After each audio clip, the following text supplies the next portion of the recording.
Happy Monday, everybody. It's Monday, man. You didn't think it was? Come on. Celebrate living. You've been living under a rock? Celebrate misery. Come on, man. You know that soon we're gonna die. You've been living under a bad calendar? Let's have some fun while we all die. Man, thank you guys for being here with me this morning. Happy Monday, October 16th. I'm in New Orleans. I'm in Baton Rouge. I'm in Baton Rouge, Louisiana. And so if the audio sounds a little bit weird or, loud or unloud or, tinny. Sometimes they say that with the audio. It sounds a little tinny, a little reverb. I do not know. I don't know about all the different, specifics.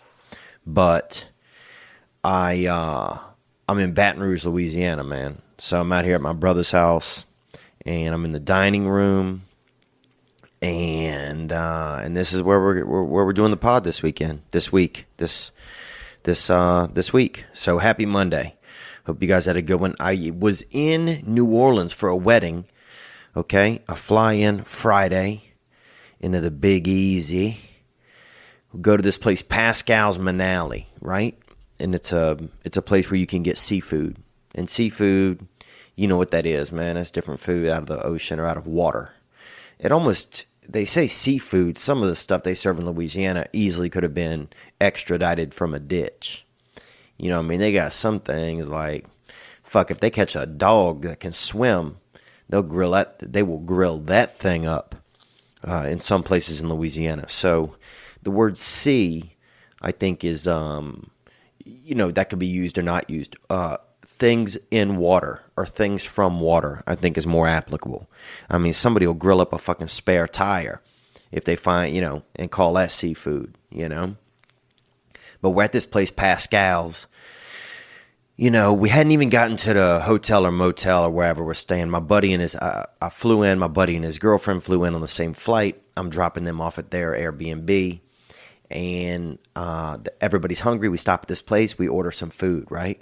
We're sitting there chatting. Suddenly, somebody across the room starts choking or choking to death. I love, that's the thing about choking. It's like, people, it's either you're choking or you're choking to death.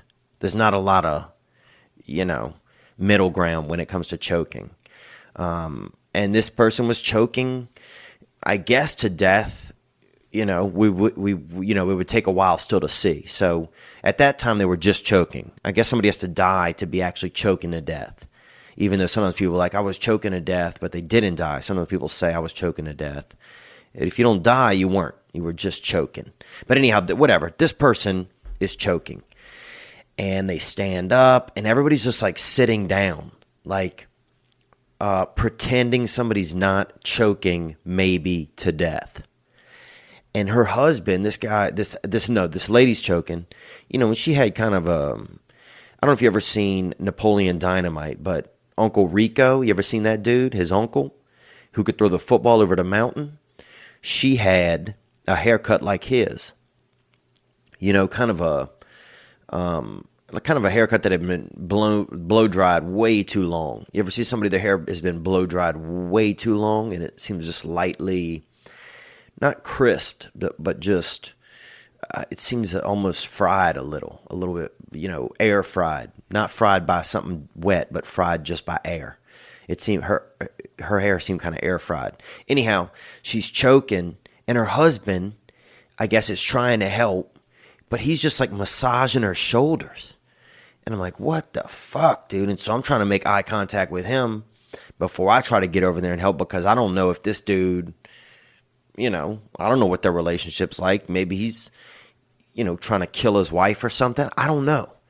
But I don't want to fuck up their whole, whatever they're trying to do. Or he's, maybe she's horrible to him, and this is, he, planned ahead on this sandwich, and this is, the meal that's going to take her out. Maybe he can't afford a cruise. A lot of people take their spouse on a cruise and they push them overboard while they've been drinking. Maybe this guy's like, I'm going to save money on a $600 cruise ticket and just hit up this, $14, oyster po' boy here in New Orleans. Anyhow, so she's choking. This dude's like massaging her shoulders. So I'm like, I'm going to stay out of this because I don't want to, ruin whatever money this dude's trying to make or, whatever. And then the waiter comes in. Everybody else is just kind of chilling. I stand up and I'm like, does anybody know, what's going on over here? And it's a small room we're in. There's only probably 13 people in the whole room. And there's about maybe 12 tables. And one of the tables is a 5-top. So, I mean, this lady's like spitting and like, I don't know if you've ever been choking or not, but it's pretty intense. If you've ever been like choking possibly to death, that shit is intense, and your face and your throat starts making all this extra saliva. You start turning, your whole head turns into like a water slide. I mean, you start dripping out of your eyes and your nose and everything because your body's trying to lube your whole universe up so you can get this, whatever's inside of you, so it'll pop out. And this lady's, dripping. She's like crying and there's, grease coming out her pores and like, her ears are like saliva's just swirling out her ears and everything. I mean, this lady's lubed up. I mean, you'd think she's ready for some type of gangbang if she wasn't choking possibly to death. Man, I tell you, dude, this waiter comes over and he straps on the Heimlich, bro. This dude straps on the Heimlich. And he was the skinniest waiter. I'm not accusing anybody of different, extracurricular activities, but I've worked on the pizza line. I used to make pizza with a guy on methamphetamines. And them boys can put in work, and they don't weigh much. I mean, this dude this guy I worked with would wear a belt, but he would have to tie the belt, and his waist was basically just a forearm with a spine in it, and some organs and some lean organs. I mean, this boy was lean. And so I've been around these fellas that's jacked up on them uppers, that they call it high diving, when you're on them uppers constantly. Because you living at 60 feet, when it's your world is just a bouncy board up there. Anything can happen. That fall can be fast. And this guy, this lean fella, starts doing Heimlich on this lady. And this lady's she's a middleweight, light heavyweight maybe. She's like a Buster Douglas kind of, if you will, if you want to use fighting terminology. She's sort of a Buster Douglas. And as he pulls on her, his whole body is coming up off of the ground. So this guy is Heimliching this lean fella, dude. He's Heimliching her. It looked like a skeleton trying to fuck like a big animal. As he's pulling, his whole body is bucking on her. Like his feet are coming up off the ground, his momentum. And she's just, and suddenly there's just kind of like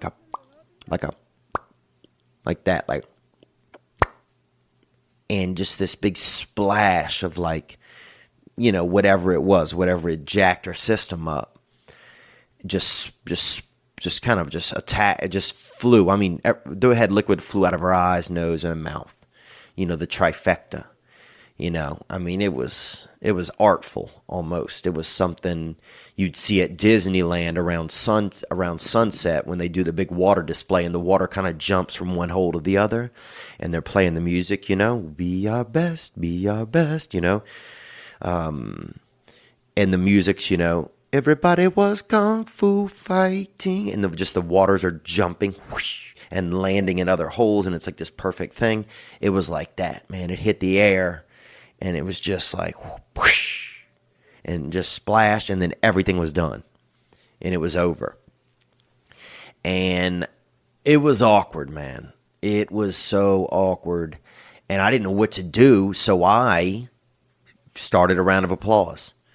Because otherwise, I'm thinking here. Well, first of all, the lady lived. If somebody lives, hell yeah. Even if her husband had a plan, or he was caught up in the dark arts in his brain, or he was thinking about murder, he'd been Googling stuff that was dangerous and would come back to haunt him, on a Dateline episode, whatever. You know, I mean, I could see some, fella thinking about taking his wife out via sandwich. That's a $17 kill, But this guy, I got started this round of applause. There's a round of applause going, and that kind of broke the awkwardness, man. And I've been there. Let me tell you, I have been there. Okay, I've had reactions. If I have, and this is like, and I'll know now because I'm giving this secret out to people. But if I have tuna fish and Gatorade, same time, just straight tuna out the can, albacore. None of the cheap shit. But if I go albacore, that white meat, that front meat, that breast of the fish, immediately, if I have that with Gatorade, my throat shuts down. I mean, closes up. I remember being in a hotel in Chicago. I'm hitting myself with that Gatorade, that thirst quencher, and I'm popping off I got one of them bags, them cold bags of tuna fish. Because sometimes they used to have for a while, and they may still have them. Because it's hard to get into a can of tuna. I mean, I remember seeing a homeless guy beat open a can of tuna with an umbrella once in Santa Monica. And I'm like, fuck, that dude, that's aggressive for some fish. For some low-key fish, that's aggressive. So I know that I'm not that kind of guy. I'm not that kind of guy. I'm not the guy that beats open a can of tuna for, with a weather prevention utensil. But when I mixed it, so that for a while they had it in a bag, and it was just a bag you could seal tight. You would open it, and you could get to the tuna right there. Immediately, there's a tuna. It was kind of this metal pouch. That's a better term than bag. So I was in my hotel room. I'm running late. I just hit the gym. I want to get, electrolytes and get my protein in. So I hit up a 7-Eleven on the way to my room, grab me a bag of that snack fish, that low-key snack fish, and a Gatorade. And the Gatorade, man, right when it hit my throat and I had the tuna in my mouth and throat, my shit closed up, locked. So I'm in my hotel room and my shit is locking, bro. You ever see like on those movies where somebody attacks like or somebody, tries to, I think like maybe Star Wars, where somebody tries to get onto the, the space vessel and the doors start closing whenever they're, finally are stealing it or whatever. And the sliding doors would just start locking down like whoosh, whoosh. It was like that. I mean, my throat started locking. I mean, no entry. Dude, I am reaching down my own throat. I don't know if you ever reached down your throat for something, I'm trying to think what I would compare it to. First of all, never would I think I could get my hand down my throat until I have to. Dude, I was just trying to hold my throat open so I could get air in and out of it. Man, my throat keeps locking. I try to call the phone, try to call the front desk. I can't. I'm like, go into the hall, right? Into the hall. I have my toothbrush in my hand because I'm trying to push that in my throat and like hold it to the side to hold my throat open. Go into the hall. There's a man, dude. A man. I'm pretty sure. My eyes were watery. Could have been it's Chicago. It could have been a lesbian. Could have been a hardy lesbian. A third degree lesbian. And I am pulling on this person's pants, just pulling on the front of their pants by their pockets, like on my knees, like basically motioning this toothbrush down my throat. And at first I think the dude I think it's a man now, pretty sure. The more I remember, my memory's getting stronger. Because I have one of those memories that gets stronger. Some people's memory that gets weaker. My memory gets stronger. So I'm pulling on this man's front pockets and everything. And at first I think he thinks I'm caught up in some, on some cocaine, and I'm probably doing some shit off a back page, and I'm running some illegalities, I'm probably in my room raising turtles, you know what I'm saying, bro? I'm probably in my room, making homemade pesticides and eating fucking barbiturate soup up in my hotel room. I'm probably making bathtub gin and fucking, making towels out of, a dead woman's hair or something. He probably thinks I'm caught up in something Because if you run out into the hallway and you're motioning the toothbrush down your throat, that has a kind of like an oral sex kind of vibe to it. And you're crying and everything. But eventually this guy got what was going on, dude. And this man is holding a toothbrush inside of my mouth to keep my throat open. And after about maybe 45 seconds of that, it passed. It passed, bro. And then this dude is like, I gotta run. And literally took off. Like, I don't know if he was like a Clark Kent kind of dude that does this shit, was just wandering around looking for people to help. But he helped me and took off. Could not even get his information. Man. Fuck, I could barely get his gender or sexuality. So that's what happened right when I got to New Orleans. Somebody was choking to death or possibly to death. And, and they didn't. And then they sat and they finished eating. They had dessert. And they had other things, snacks, And I kept trying to catch the husband's face. He seemed, what was he going to do? Massage her shoulders as she died? Which would be so awkward. You're dying. Somebody's giving you like a nice massage. Interesting. But outside of that, I went to what else did I do? I went to a wedding here in New Orleans. That was cool. We did the second line. I don't know if you've ever done the second line thing. I put it up on my Instagram this weekend on the video. And a second line is where you hire some adult men. And it's usually about like 85% of the men that do it are African American or black. And they play the big instruments and they play the jazz music as you walk down the street.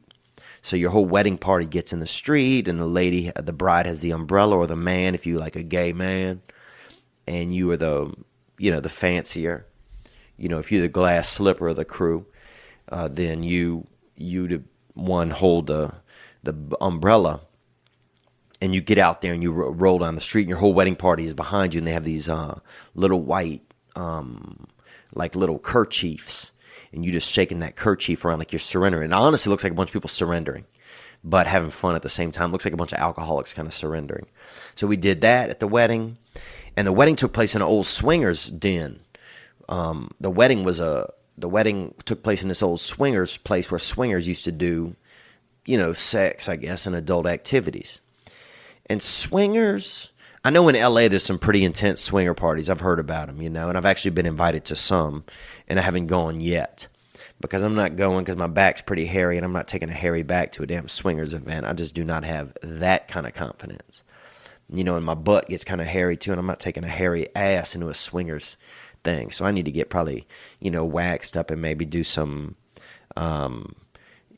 some different leg exercises and some reverse leg curls and stuff before I'm going to go to a swingers thing. But I wouldn't mind checking it out sometime. One time I was in Lake of the Ozarks, Missouri, and that is swinger country. That's a good place to taste another man's wife, or, to really spray out on some, local spouse that's not yours, or to be wild. And we went there, me and this other man, we went there. We were just comedians, we just show up and we're supposed to stay at Lake of the Ozarks for one night. So we check into the hotel because we're doing a comedy show there. So we check in at the hotel we always stay at, right? And he's the feature, I'm the headliner. We're not together, we're just friends. Fucking honestly, me and this dude didn't even know each other. We just know we're both comedians. And we both drove down from the airport in Columbia, Missouri. We get there, we get to the front desk. The guy at the front desk goes, "Are you guys girls only, or boys and girls only?" And I'm thinking, well, what the fuck is the third option for? Like, first I'm like, what's going on? But then I'm like, what is the third option even? And then we realize that it's a swingers convention. It's taken over the hotel for the weekend. And it's a beautiful little resort hotel. It's right on the water. It's a nice place to probably, be by yourself or, I guess be with somebody else's spouse or whatever. But then we start seeing people just bringing in all these little, at hotels and motels, they got the trolleys where you put all your goods on them, you wheel them up to your room, and a lot of people bring their own food and everything. And these people were bringing everything, dude. I mean, you would see everything was from, Costco or one of those everything was Kirkland, like Kirkland brand, that big brand, like bulk. Kirkland brand, Rice Krispies, Kirkland brand lubricant, Kirkland brand like pool toys. They had everything. And these people, none of them to me were visually appealing, right? They weren't appealing to me. But it was swingers, right? And then you saw they had this one lady was bringing in the black guy, and you could tell he was the fucking hammer, You could tell this dude was flying. He might have gotten paid to come here and perform. He was that dark dagger, that air meat, that they was FedExing around the fucking country, probably to come in and just satisfy the regional, that regional coont. You feel me? So this dude's hitting the airways and probably just straight up drilling in different areas around the country. He's popping off, he's sprouting out, he's rooting down in some local wives. I mean, you could already see, like, these guys probably had posters, that all the white men were going to be like, go get him, black guy, like Terrence forever, shit like that. Because this dude was about to pop off on some local wives. But you had people bust, just people with wheat thins and all kinds of big snacks. And I'll tell you this, man, I wasn't into it at all until, I'm not even joking, till I saw the wheat thins. I love wheat thins, man. I don't know who did wheat thins or Pringles, but they fucking killed it. Now, those are kind of snacks that would make me want to be at a swingers thing, If you, I don't care who I land in. If they got a bowl of wheat thins or Pringles next to their orifice, or a little side tray next to the body, dude. You know what I'm saying? Put some floaties on daddy's dick, because I'm going in. You feel me? Because I will perform if there is a side item of wheat thins or a Pringles. That's a feast. That's a feast for me and my libido. That keeps me up. But anyway, this place, they're like, oh, well, if you guys aren't here with the conference, then you can't be here with the swingers convention. And we're like, well, what the fuck, like, we have to be here. There was just a mistake. They booked us at the wrong place. But I'm also like, what the fuck still does girls and boys only? Like, that's not even, I guess that means you're open for whatever. I guess it does mean something, actually. But anyhow, everybody gets a bracelet. He said, you can't have a bracelet. You can't participate in any activities. But if you want to come down and watch the bingo night, you can. Like, whatever. We're just going to be here for one night. So we go do our comedy show. We get back we have a couple of beers at the place, at the bar, the comedy spot.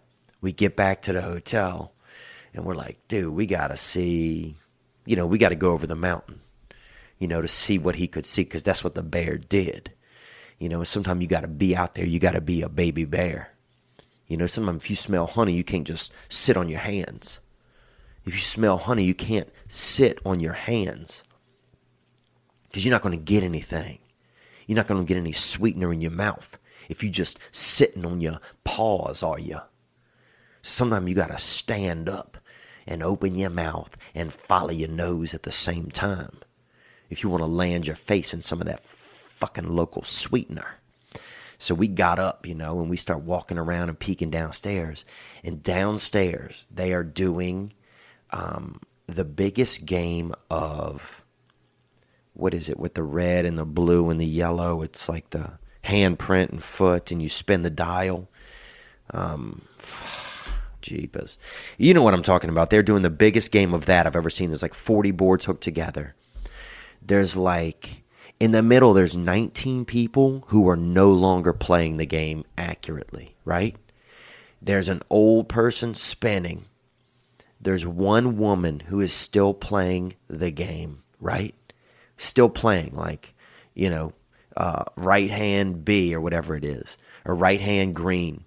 And then there's 19 people in the middle just, I don't even know what to say they were doing. I don't know if they were some of it was sex. It was in the very middle. There was something vibrating in there that was just going off, and that could have been the hammer. That could have been the dark artist down there. That could have been, Deandro or whoever they had brought, the hammer. That guy could have been just DeWalt. That could have been DeWalt or Stahl, or Black and Decker. Whoever it was, that fella was popping off down there. You could just, and that's where the heat was coming out of, and everybody else was just riding off the vibes. And there was a lot of just puffy adults, a lot of seniors, a lot of people in their 60s and, and even 70s. A lot of that, Tampa cleavage where you see a lot of women have that tan right in the middle of their breast, but it looks like they're probably going to get cancer there. Kind of that San Andreas fault. You can kind of see that they had some gold chains, a lot of bad gold, a lot of bad local gold. And then, we peak and then we scoot, right? We open the elevator. We're thinking we're going to go up the elevator. Man, that thing was just a vertical fuck trolley. That elevator was stacked, smelled like, oh man, smelled like somebody had left Chinese food in their trunk overnight. I don't know if you've ever done that or not, because it's kind of still got a little bit of a sweet smell to it, but that if you eat it, it'll upset your stomach. It'll make your knees weak if you eat any of it. And that was the smell that was inside of that elevator at that swingers convention that we were not supposed to be at in the first place. But hey, that's one of the gifts of the industry. That's one of the gifts of comedy, to end up in environments like that. But here we are. We are here in whatever day it is, man. I'm going to get into some calls because I got to go to sleep in a little bit because I got to catch a plane in about, let me see. In 8 hours, I'll be on a plane back to Los Angeles out of New Orleans. So I'm going to catch that drive. But I had a great weekend. Spent it in Louisiana. Got to see my beautiful nieces and nephews today. Got to see my mother. Haven't seen my mother in about a year. So that was really nice. She has a husband that got Alzheimer's. So, he's always talking about the war and different wars. And so if I see him, I always kind of reference, I'll say, welcome back from battle or some shit like that, stuff that makes him feel good and makes everybody feel good. So that's something that I like to do sometimes, just make him feel like a part of, like they gave him, y'all gave him hell, or, stuff like that. So pretty interesting though. I had a good time and went to my niece's soccer game briefly and then just played with the kids on a trampoline. So it was pretty joyous, man. I got nieces and nephews all, from age 1 to 9. So it's just, man, you get to see how kids are and they were all happy today. So that really lifted my spirits up 150%. And no future swingers. I don't think none of them seem like they might get caught up in all of that, but we'll see.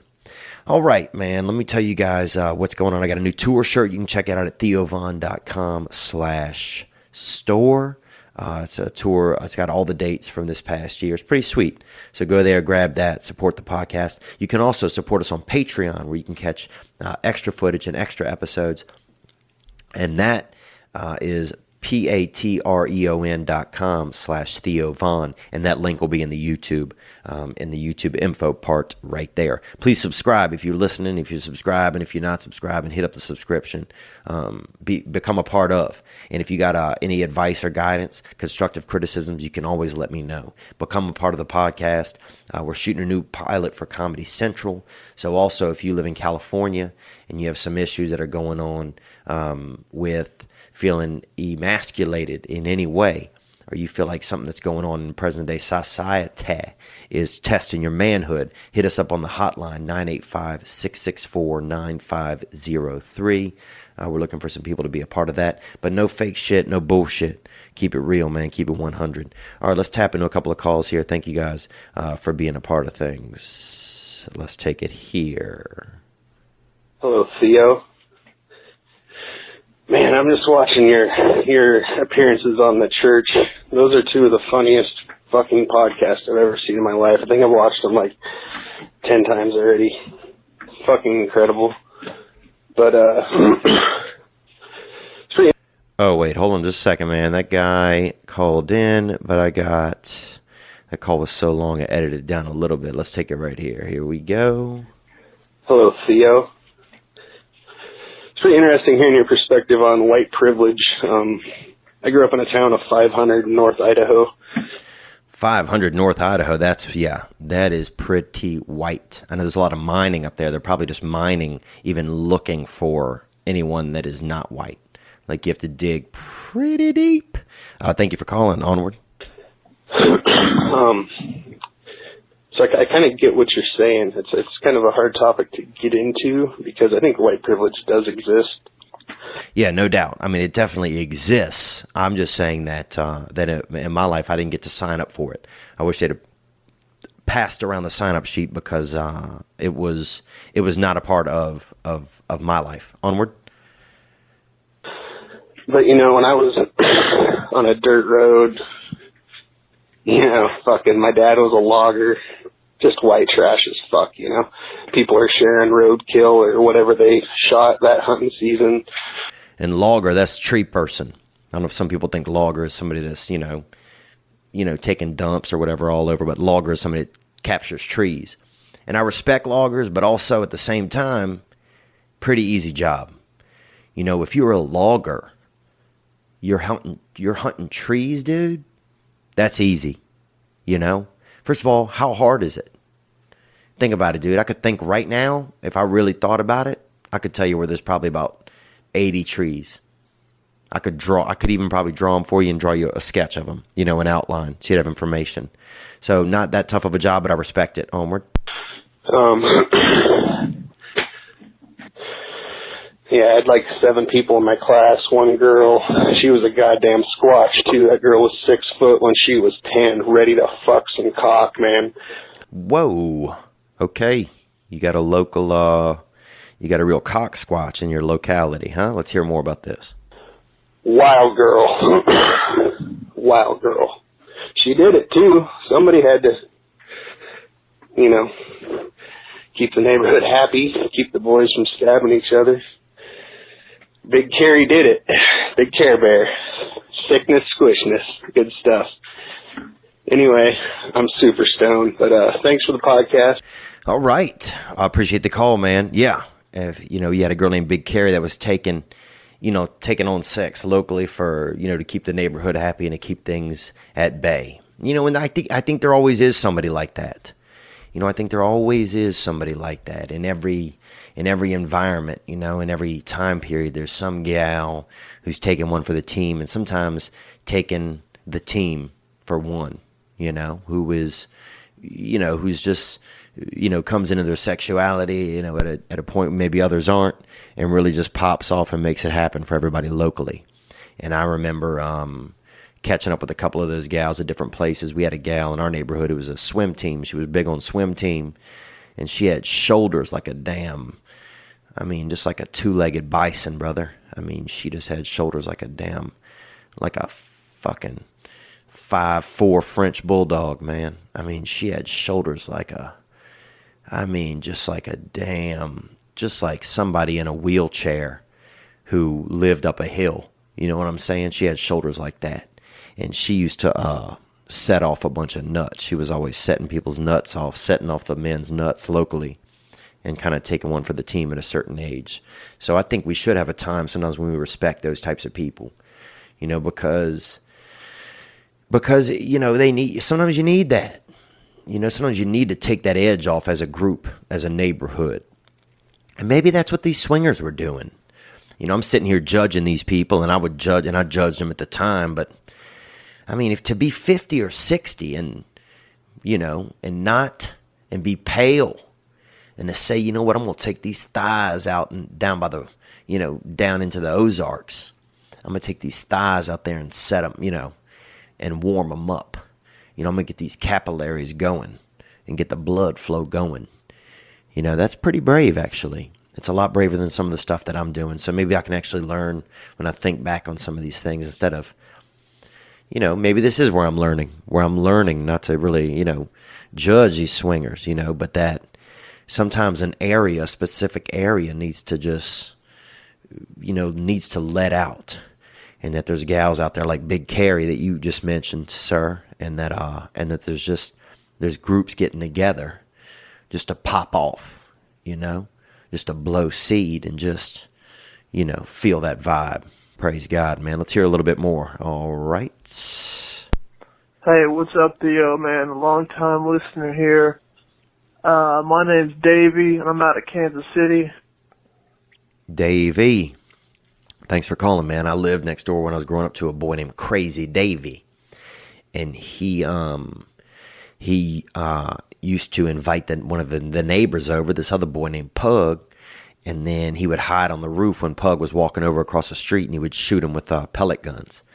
But that was, just people, kids being kids, I guess. But that was Crazy Davey, and he was very, very, very lean and liked to punch at stuff and punch at people. And I remember him doing sex in the woods locally. Anyhow, onward. I know you guys may have some preconceptions about Kansas City, but it ain't that bad. But I remember you saying something about Colin, about what it means to be a man. And for me, I'm a little confused because I look around at all my friends and everybody on the internet, and what the average male is looking for is they're looking for a woman. They're looking for a woman to get involved with and then marry. And you know what, Theo? I got no aspirations of that, bro. Wow. I appreciate you sharing, man. I want to hear a little bit more about this. Let's continue. I just, I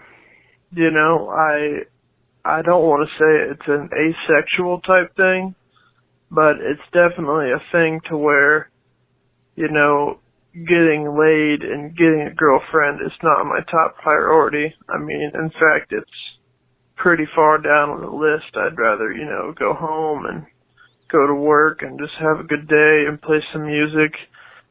And, I just kind of wanted to weigh in on that and hear what your thoughts might be. And maybe there's other ones out there who just really don't put getting laid on their top priority.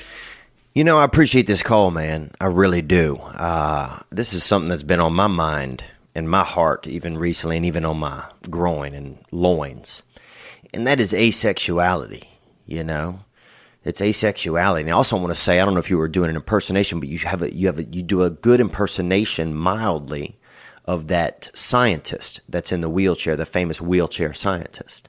I'm not sure what his name is. I don't know. They call it, he's that black hole. He's that David Blaine of space. You know what I'm talking about? That little fella in the wheelchair. Beautiful man.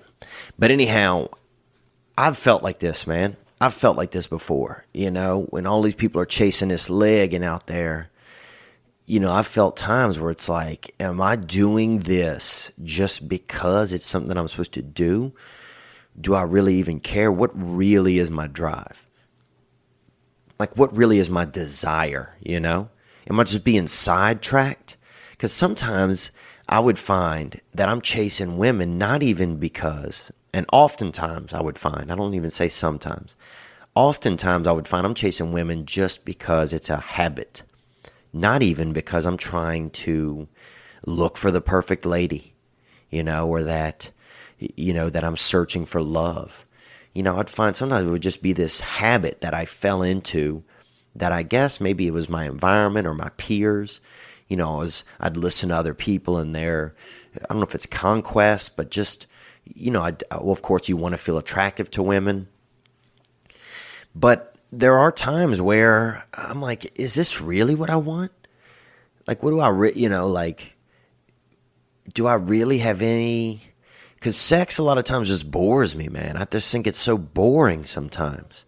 You're just banging your bodies into each other, just bang, bang, bang, bang, Here comes a crazy pump right here, bang, bang. And it's not even that much joy. It's just like, yeah, it just, if it's not like one of you blows up at a certain point and just confetti flies out of you, and you win or you defeat them, or when it's not like, I think if there was some prize or something, like if you bang somebody enough, like a trophy, like, popped out of their ass or something crazy, I think that would be more. Or if there was an old, some guy who never graduated high school, smoking cigarettes and chewing on his last two teeth, who gave you a prize, like a big stuffed animal or a fish with emphysema or something, I think if they had something like that, you would find more joy in it. But otherwise, I have trouble finding joy in that sometimes, and maybe it is. Maybe these days we're becoming more asexual. I mean, we don't need it to survive that much for sure. It used to be you needed a child to help out. You need a child to collect wood or get berries. You can't make a pie without berries. Where's the fucking berries? So you have a son. You got little Carl or Clark or whatever your son's name is, and he's out there getting them fucking fruits. So you can, cover him. You cover him in the distance with a rifle or an archery piece. And you're doing your thing. You're being the leader. But now, do you need a kid, Do our joys come from humans anymore? Maybe that's part of it, bro. I appreciate this call because I love this thought.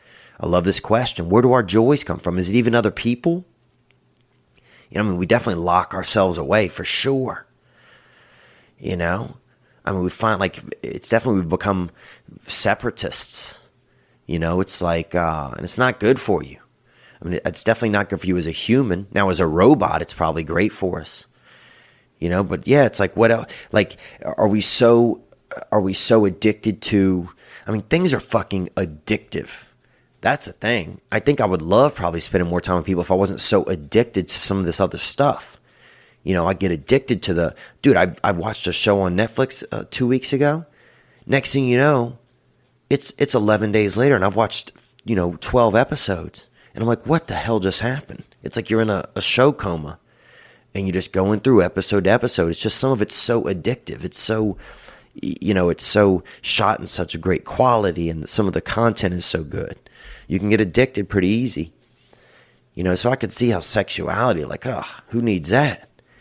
I just get, I got 9 4K episodes of Ozark. Oh, I feel like my brain just came for a month. I'm good. I don't need another human. So I think that's something you have to fight if you really want it. But maybe it's not for everybody. And I also don't think it is for everyone. I think you have a little misconception there in the thing that everybody's out there looking for somebody. I think these days a lot of us are out there. And though we may be looking for somebody, I think somewhere in our mind we're also wondering, do we really want somebody? Or do we really need somebody? Or are we just under this old tradition that has us looking because we feel like that's what we're supposed to do? We're at it's a weird generation right now. It's a weird generation, but I appreciate the call. All right, let's crack into something else here. Here we go. What's up, Theo? This is Mackenzie from Mechanicsburg, Ohio.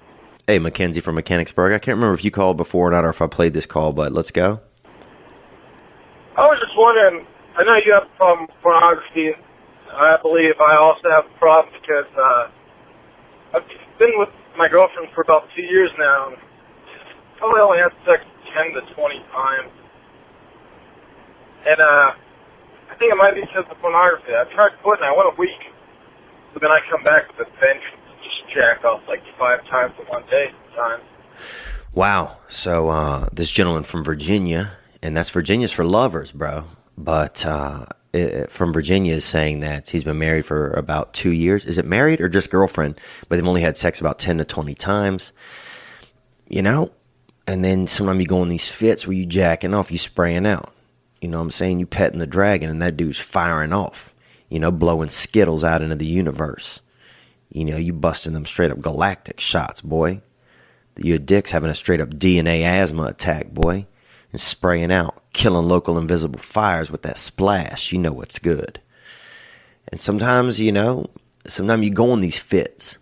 Because masturbation is dangerous. You know what I'm saying? If masturbation were a person, he would be wearing a dark, dirty cape. With dirt on the bottom of the cape and dirt around the top, around that brim dirt. And he would be saying nasty stuff to you. and wanting you to come over under his roof. Wanting you to come up under his cape and just be nasty. So you got to watch out. You got to watch out for masturbation, man. And you need to set some kind of regards for yourself, some type of barriers.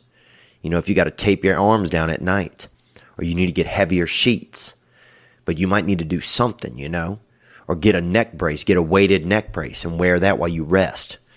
But if you popping off constantly on the internet, I'm telling you, it's a dirty, addictive behavior. And and people constantly will second guess me on this. This shit is killing men, bro. Okay? Think about it. What if they had a soup and they're like, oh, this soup is fucking amazing, but it's also killing you? Would you eat that soup every night? But that's what you're doing. If you hopped up on these pornographists, if you hopped up on these local high definition, buttholes and everything, and these splashy crotches, then that's what you're into. So you need to get it together. That's all I'm saying. Because the pornography is dangerous. It is dangerous. It's a dirty road. It is a dirty slope. And I'll be damned if you're going to be able to, wear white shoes and do it at the same time. And you know what I'm talking about. But man, I'm sorry that you're having that trouble because I've been right there. I've been in the depths of it. I'm 2 days clean right now off that jerk. And I'm happy about it, It's tough. It's tough, dude. But, we're talking tonight about the asexuality and about the group sex, and the tag teaming and the, summer slamming that puss, you feel me? Like these people out in the Lake of the Ozarks are doing, these swingers. And if you are a swinger, I want you to hit that hotline, 985-664-9503. I'd love to know a little bit more about what that universe is like. But I'll say this to you, buddy, and I appreciate you calling, is that I wouldn't evaluate it on the number of times you guys have sex. I don't think that matters that much. I really don't. Because I've had relationships in my life where I had some decent sex, when I was young. And I think I've always thought that sober sex is for children. Sober sex is for children. It is best served for two people under the age of 18. Consensually together. But, I don't think it matters that much. If there's love there and you guys are connection, that's what matters.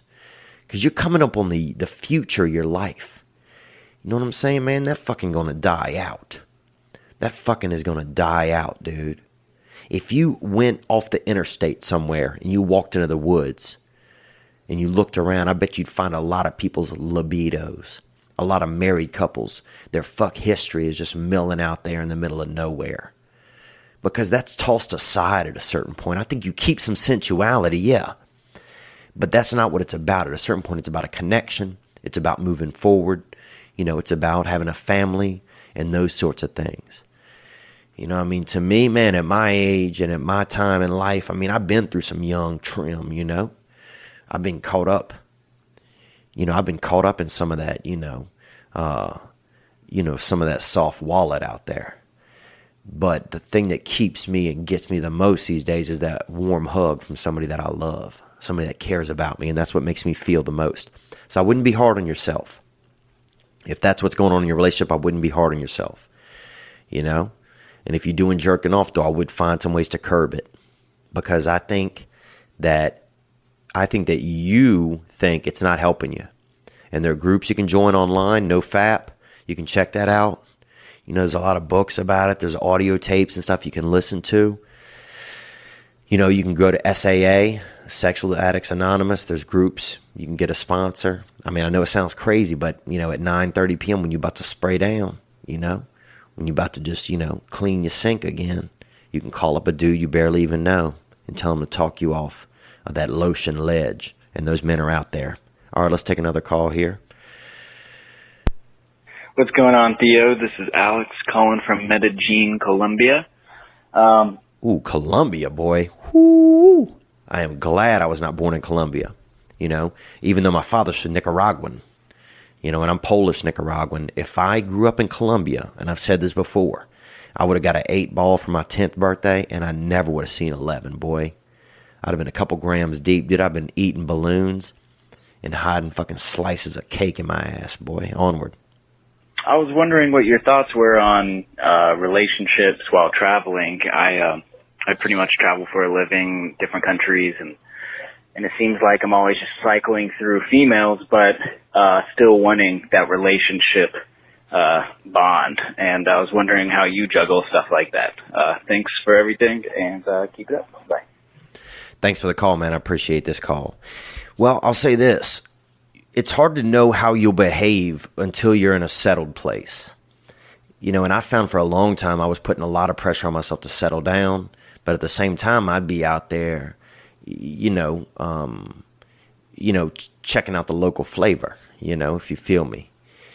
And I would always be angry at myself. I'd be like, man, you want to settle down, but you keep fucking up and doing this, or not fucking up, but you keep being out there, sharing yourself with trollops, and dazzling around with these fucking little, these little fucking glitter bandits, and people that, chicks is just already got their toothbrush in their purse. And they're just trying to, meet a man somewhere late at night at a Holiday Inn or a Days Inn and just jerk them off. And you already, you're caught up in some of this. And some of it you'd find a little bit of love here and there, but a lot of it was just lust. A lot of it was just libido fireworks and snap crackers. A lot of it was just a lot of that. So you weren't really getting some, but I would be hard on myself. I'd be like, man, you keep, I thought you were trying to find somebody. I would always be hard on myself. So I'll just say this, man, if you're going to be on the road, it's going to be really tough. It's going to be tough not only for you, but it's going to be tough for whoever you meet. So in the meantime, I think, just date if you're able to do that. Just date. If you get into somebody, I don't know if I get it too serious because it's going to be hard. And you could easily end up hurting their feelings and hurting your own. And I guess, I'm just saying that for me, man. In the past, I was not able to do it. I get on a relationship or get, caught up. Some lady, you start holding hands and watching a favorite television show. And next thing you know, you don't mind if she got a few whiskers or whatever. And that's where you start feeling some love. But then you're out on the road and you still find yourself, trying to talk to the lady that work at the Save a Center, or checking groceries at the Whole Foods, even though she's skinny and her body's a little bit lopsided. Because maybe she got a hip issue, some dysplasia, but you still find yourself flirting over by the oranges. And, it's just, you could put a lot of pressure on yourself, So for me, I could never do it, man. I was always lying and I was always on the run. And I feel bad about it a lot of times. For me, I just couldn't do it. I would get myself caught up. So if you can do it, man, more power to you. I think it just takes a strong man, and it takes a brave woman. And vice versa, because they're home alone a lot and they're susceptible to meet somebody. So for me, if I could go back in time and do some of those things over, I would probably just stay in more of a dating environment. And as I've gotten older, that kind of stuff's gotten a little bit easier to deal with because I'm more of an adult. But when I was younger, man, that shit was, that was hell, boy. That was straight hell. But look, I appreciate you guys calling, man. I hate to jump off early tonight, but I think I got to. Dude. Let's hit maybe one more call here. Here we go. Hey, Theo. Connor calling in here from Louisiana. What's up, Connor? I'm in Louisiana right now, man. Onward. I was just calling in with a little problem that I have, and a pattern that I've noticed that I partake in, or have partaken in over the years when it comes to women, is I will be really interested in a girl, and let's say, she begins to start showing interest in me. Okay, you're interested. She shows interest. Onward. And there's this weird thing that I do where when she begins to show interest in me, then I begin to lose interest in her. Could be a little bit of homosexuality, maybe, but let's go here. And let's say we go on a date or whatnot, and I'll end up, when she starts showing initiative, I end up getting really turned off, and I don't know what it is. And this happened with a girl a few months ago. I went out with her, and we went and did a few things. I don't want to give too many details, but we went out. Probably talking about drugs, or actually you could be talking about laser tag or something. Sorry, onward. On a little date. And it went okay. And she hit me up to hang back out with her later on, and I just kind of self-sabotaged I don't know why, and I kind of just stopped showing much interest in her, stopped answering her text messages, and then she kind of just went quiet after that. All right, sorry, we had an audio issue there. The batteries fucking shit the farm or whatever. Jesus, I'm in my brother's living room. I hope I'm not keeping them up. I hope one of the kids isn't awake. They sleep right above this floor. If they're hearing this, dude, onward. That, well, about a few weeks after that, I started thinking to myself, shit, I fucked up. That was a really pretty girl that I went to school with, and we have a lot in common. Why did I do that? Well, the other day I saw her out with another guy that I know, and it just really made me feel like shit. Cause, kind of pangs of regret. Like, why did I sabotage that fucking situation? I have no idea. I was thinking maybe you could, shed some light on the situation as to why I seem to, A, be turned off when a girl starts showing interest in me, and B, why do I have this tendency to self-sabotage my relationships, even if it's somebody that I think I might like? All right, I appreciate the call, man. You know what? I can relate to some of these behaviors. Because it seems like you are just going to the next thing. Once a girl shows interest, that means it's a girl that you can get, that you are able to get. So then you're out looking for something next, So that means either you're self-sabotaging. You're not able to make yourself happy, And so it seemed like maybe you're not looking for the right things, You're probably not even able to see what some of these women are really like if you're able to move that quickly from one to the next, And this is just from experience, man. I've missed out on some decent ladies in my life because the second that they were interested, or wanted to catch a little bit of this root, that I'd just leave them in the forest. I moved right along. There's something sometimes that's, once somebody's into us, we're no longer into them. And I think sometimes you'll just keep going through this until you find that a situation that's equal. But I think it would be nice to maybe give yourself a chance to see what it's like if you stayed in it. If you just stayed in some of that. Let me listen to the end of your call one more time so I can see if I can relate anymore. We have a lot in common. Why did I do that? Well, the other day I saw her out with another guy that I know, and it just really made me feel like shit. Yeah, it's just like you want everything. It sounds like you want it all. You just want it all.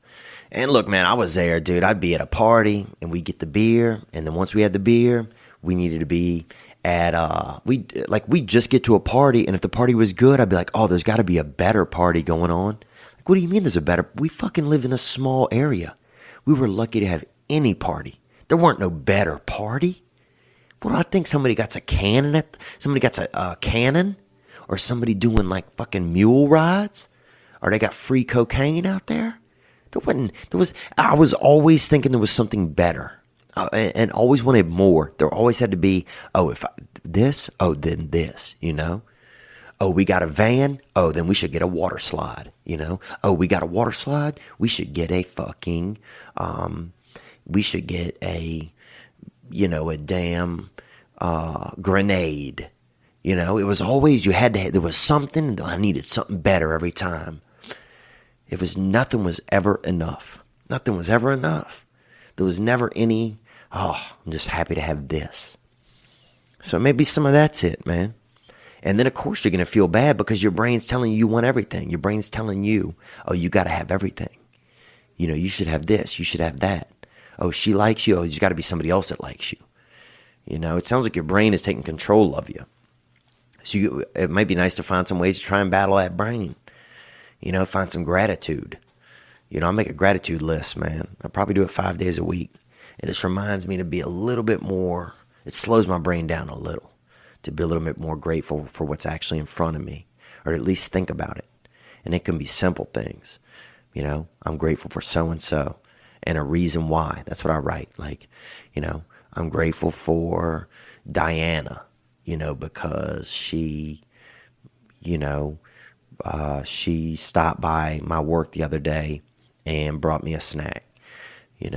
when she does that, it makes me feel like somebody cares about me. Like gay shit like that, man, but it also makes me feel good. You know, when that kind of stuff happens, you just got to remind yourself. So you got to remind yourself, I think, of things that are, you know, a little bit of gratitude, because that can slow you down. And then you're not constantly thinking of what else can I have, because you'll have a little bit more appreciation for things you do have. Now, with that said, you also might be homosexual. You know, you might be into cutting up some of that male butt. You know, you might be thinking of some of that, that man, you know, that man back, you know. You might be thinking of just, you know, being deep into another man and just kissing his spine at the same time. You know, I don't know. There also could be some of that.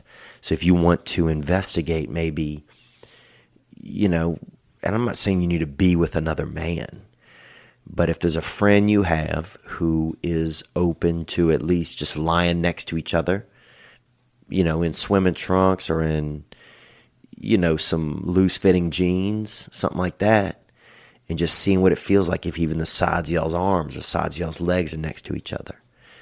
And I would take that in a slow measure, but if the side of your arm feels okay next to him, then touch your leg against his leg. I'm not saying anything crazy. I'm not saying genitalia, but I'm just saying, you know, feel that vibe out, because you might have that homosexual activity going through your blood, and you might want to, that might be something you're into. Because in the meantime, you'll find women forever. You know, of course, it's not this woman, it's not this woman, it's not this woman, it's not any of the women, because your libido might be hunting for a man. You know, hunting for that, you know, more like chromosome. You know, something, you know, somebody whose body mirrors your own.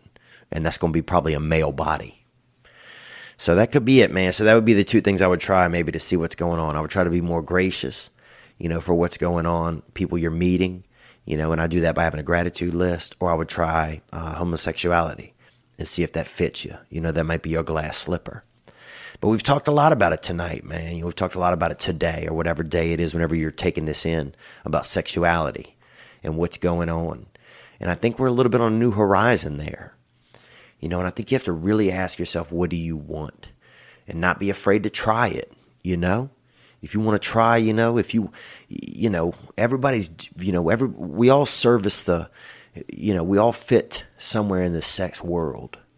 You know, some people like, you know, tons of sex. Some people don't like any, you know, but just don't let the world or the environment or somebody else tell you how you should be sexually, because that's where you start going astray. And I've been there. You know, I remember actually one of the first times I ever partied on drugs, I was here in Baton Rouge. And I caught me some cocaine, and somebody said it was performance-enhancing drug.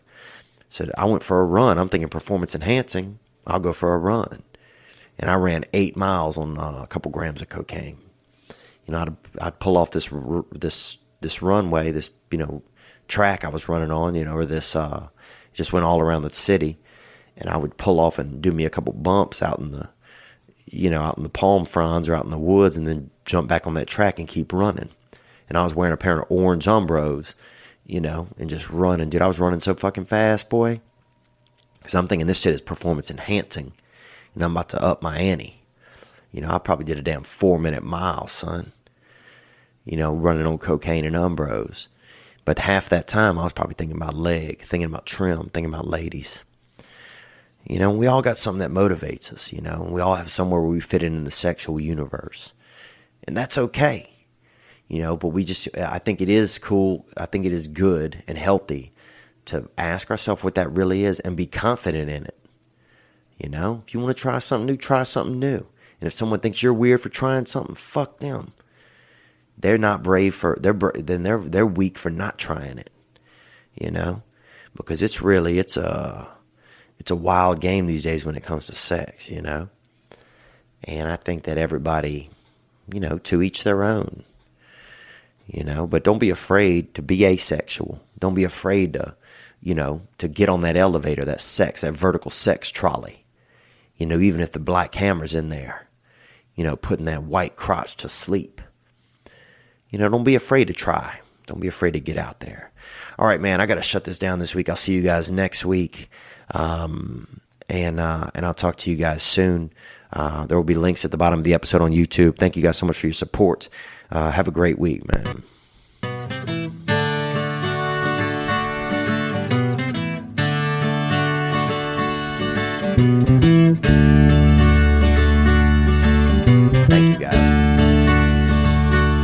Celebrate living, celebrate misery.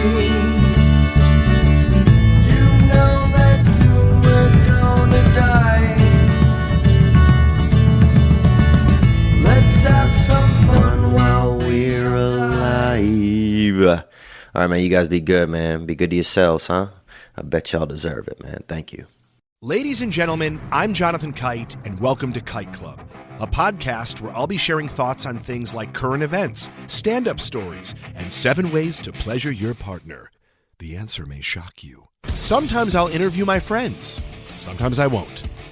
And as always, I'll be joined by the voices in my head. You have 3 new voice messages. A lot of people are talking about Kite Club. I've been talking about Kite Club for so long, longer than anybody else. So great. Hey, sweetheart, here's the deal. Anyone who doesn't listen to Kite Club is a dodgy bloody wanker. Do you know what I mean? Hi, I'll take a quarter pounder with cheese and a McFlurry. Sorry, sir, but our ice cream machine is broken. Oh, no! I think Tom Hanks just butt-dialed me. Anyway, first rule of Kite Club is tell everyone about Kite Club. Second rule of Kite Club is tell everyone about Kite Club. Third rule, like and subscribe wherever you listen to podcasts or watch us on YouTube, yeah? And yes, don't worry, my Brad Pitt impression will get better. Okay, and...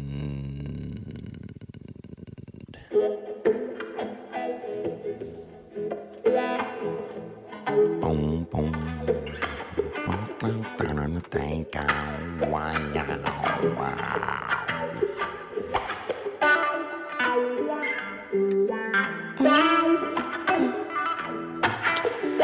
Something different.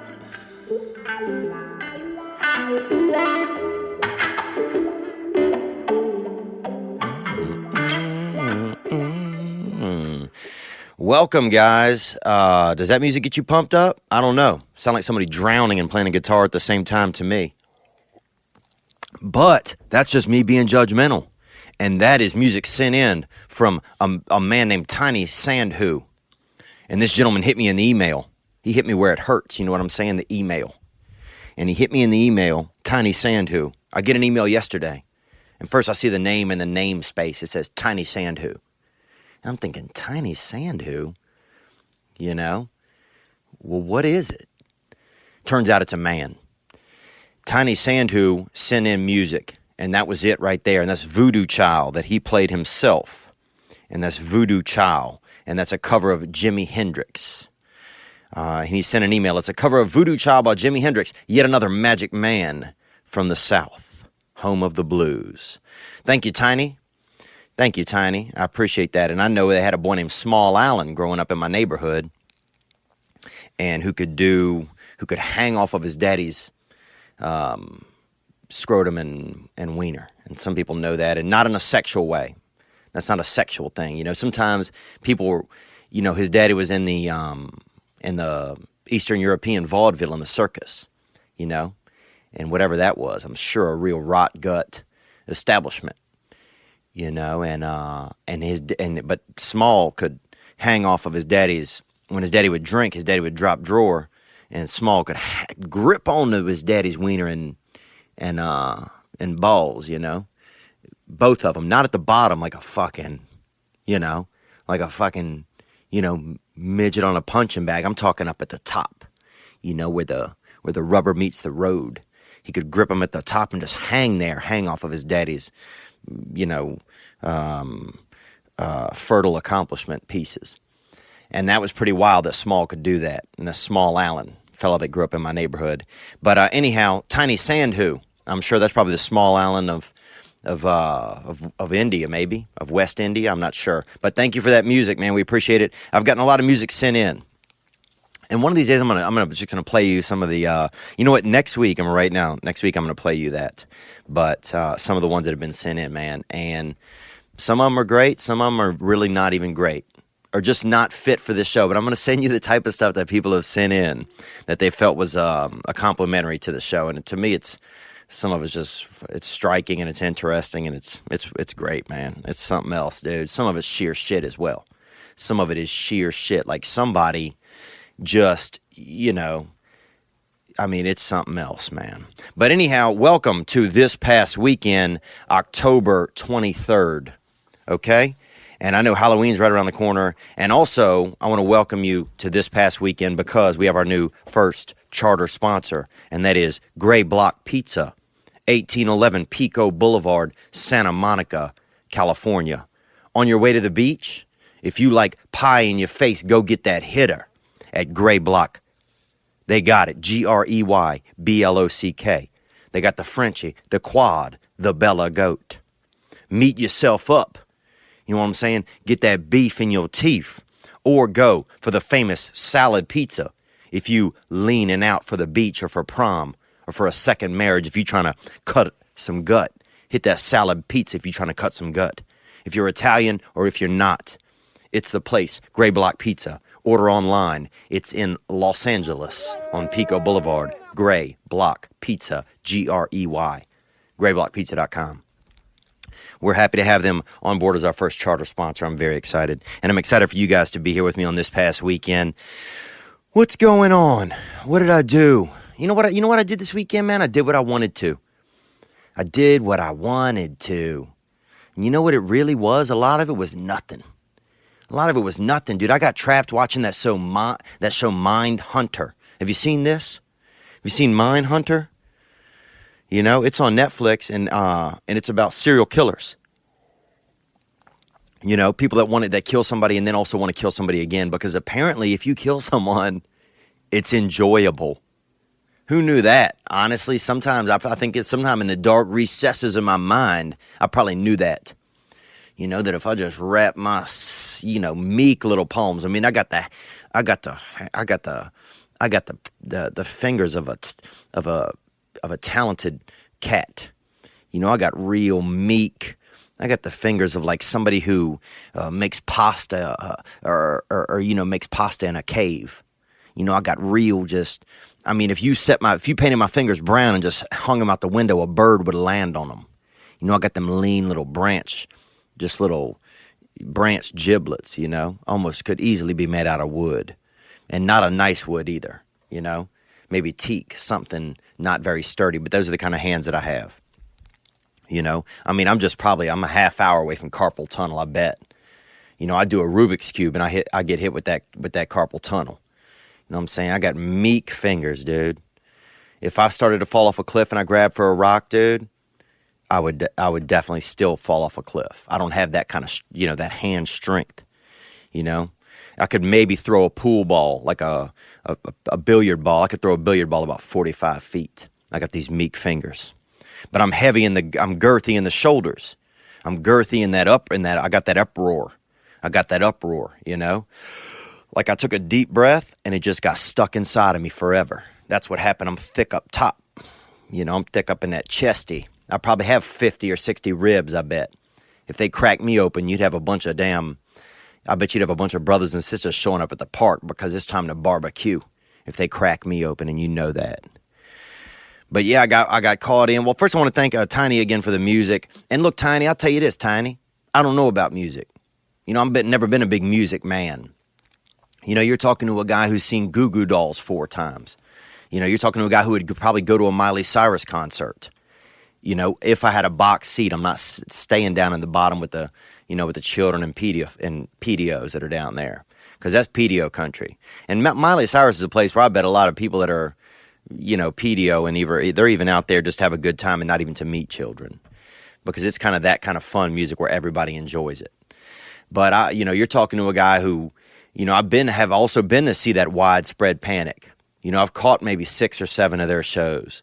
You know, I've slept out in a van in a parking lot with a bunch of people that's, men and women smell the same and have the same haircut, and, they got different, they're eating grilled cheeses out of each other's, crotch. It's just wild stuff. People that are, selling homemade biscuits out of a van and laying next to dogs or wolves at night, and eating spider webs and, who knows what else, ginger snaps. I've been around those types of people that, go to string cheese incidents and do the other stuff and listen to Fish, and ride around and learn to juggle and shit, even though they're in their early 40s.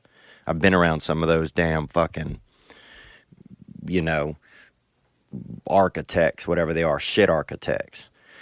But, you know, so I don't have much of a music, but Tiny Sand who sent the music in, and I'm grateful for it.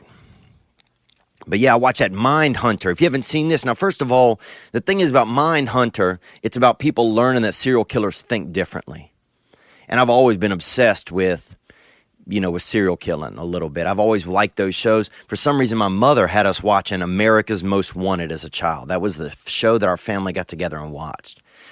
And man, I just remember being so scared. And I don't know if my mother probably should not have let us watch it. But my mother, we were adults early because there weren't a lot of, you know, she kind of let us make our own choices really in a lot of ways. And, you know, of course, as a kid, you're like, oh, I can handle whatever. But I remember hiding behind the sofa sometimes at some of the stories. But I got into that stuff, dude. And some of these shows, it's addictive. You know, you won't see a friend for 3 or 4 days. And you're like, man, are you okay? Would you have the flu? And they're like, nah, man, you know, I didn't have the flu, dude. I had Ozark. You know, I had a heavy case of the Ozark. I came down with it, and then my lady came down with it. You know, and then spouses start fighting because you're on different episodes. You seen these episode fights? Oh, well, he fucking Frank, you know. He thought he'd be cute, come in drunk, and watch 2 episodes of Ozark without me. Fuck you, Teresa. You know? You always doing. You watch 6 Datelines without me. So what are you even talking about? But you got couples getting into episode fights, you know, and it's ruining bedroom stuff, you know, because they don't want to be in that, you know, people on different episodes, and they feel like that's how they relate anymore. Play some Scrabble with your wife or play some damn cards. Take a night off, sit in front of each other, look into each other's eyes. But with that said, man, I love some damn serial killing, and I've never had a strong taste or knowledge base for music. Because you know what happened to me? For years, I drove around. I wouldn't even listen to music in my car. Maybe I could be a SK, serial killer. Because that's the kind of serial killer things serial killers do. You know, I think I just got addicted to listening to my own thoughts. I was so trapped in my own head, I would just drive around and listen to my own fucking thoughts that were on repeat, dude. It was like 5 tracks. All of them were shit. So, you know, at least whatever you sent me, Tiny Sandu, was better than me listening to my own thoughts for a little bit. But we got a lot going on. We got a lot going on this week. People are getting fired up because Halloween is coming up. Halloween. And I got the hands for Halloween, dude. Oh, I couldn't. The only person I could probably strangle about I bet I could strangle about a 13-month-old. Anything over than that, I would need assistance. That's how I got weak fingers, man. I got weak fingers, dude. I got fingers that are just, you know, like I have trouble sometime with a Ziploc. You know, for me, red and, you know, yellow and blue, most of the time still just make yellow and blue. I got to call somebody in because I don't have heavy pressure in my fingers. And I think I get that from my mother. You know, but she's strong, but she got them lean fingers, I think. Or maybe my father, I don't know. Maybe my father. I mean, my father, by the time I got to look at his fingers, my father was, you know, 80 years old when I was 10. So I think anything I get that's not working good, I think maybe it's safe to assume that I got it from my father. You know, the genetics on there probably, you know, I might have these senior citizen fingers. But yeah, that Mind Hunter, I got trapped. And you can get trapped in these episodes, man. You're watching, you wake up in the middle of the night, you go to piss. Next thing you know, you're 4 episodes deep in, you know, Breaking Bad because you never started it. You know, it's just, it's intense out there. And Stranger Things is coming back in a week and a half. Just a lot going on. But I got caught watching that show, that Mind Hunter, and it's about serial killers, man. And I've always had a fascination. I remember when I was young, I used to collect those. Remember, they used to have these blue and white cards. They were white, but with blue. It was missing person. And I think the number was 1-800-THE-MISSING. And they would send them to you in the mail every week or every other week. And they'd have pictures, 2 pictures of children. And one was when they went missing, and one was what they assumed they looked like now. And I collected those. And I remember I would look at them all the time. And some people are thinking, well, that's a serial killer type of thing to do. But I did it because I remember I don't know. I felt sometimes like, I don't know. Maybe I wondered maybe if I had been a missing person or something. I think I felt so out of place in my own life sometimes that maybe I thought one of those cards would come and it'd be like, oh, this is where I've been or what's been going on. I think I just felt missing, I don't know why, man. But I sympathize with those kids. I sympathize with those kids. For some reason, I would collect them and I would look at them all the time. And I remember one time I thought I saw one of the children. So that's a little bit of a dark thing to think about this morning. But also at the same time, it's not. I was looking for these children. I was keeping tabs on some of the different kids that were coming across that were missing or allegedly missing, But I always had a fascination with that. And America does right now. America has a fascination with that. There's a new podcast as well out that's called Dirty John that you might want to listen to. I just listened to the first episode today. It's pretty good. But I think that's something you might enjoy. But that's what I did this weekend, man. I went to some music. This guy, Moses Sumney. I don't know if you've heard of this gentleman or not. But he's good, man. I hadn't listened to... I haven't been to a music show in a while. But Moses Sumney, Sumney. It's a tall gentleman, originally from Ghana, grew up in California. And... man, I'd never seen music like this. This dude he's playing the guitar some, and he's playing the piano, and he's got these pedals that are looping everything, and there's these lights going on, and he's doing this kind of interpretive dance, but it was next level, man. Like I went to a warp zone. It was like somebody, took a big bat and knocked my head right off of my body, and my head was just flying through space, and I wasn't in any pain, and my eyes were open, and my ears were open, and I was just traveling through the galaxy. That's what this man created with this music. So if you get a chance to check him out, Moses Sumney is this guy's name, Moses Sumney. I haven't met the gentleman in person, but it was pretty cool. But yeah, I've been to some shit music, man. I remember, when I was a child, we would eat drugs and go in there. The first concert I ever went to was Marilyn Manson. Speaking of spooky stuff. And me and my buddy Scotty, who was really fancy. I mean, a real Fauntleroy of a boy, kind of nice looking. Looked like his whole body, like it just was made out of conditioner. Because I didn't even know they had conditioner. You know what I'm saying? Till I was probably, maybe 19 or 21 or something. But he looked like he just, like just damn baby goats came at night and just licked his body while he was sleeping, and did his hair with their tongues. Because he looked soft like that. He looked not soft in a bad way, but he just looked, fully manicured by God, like just natural. He looked like them baby goats was taking care of him at night.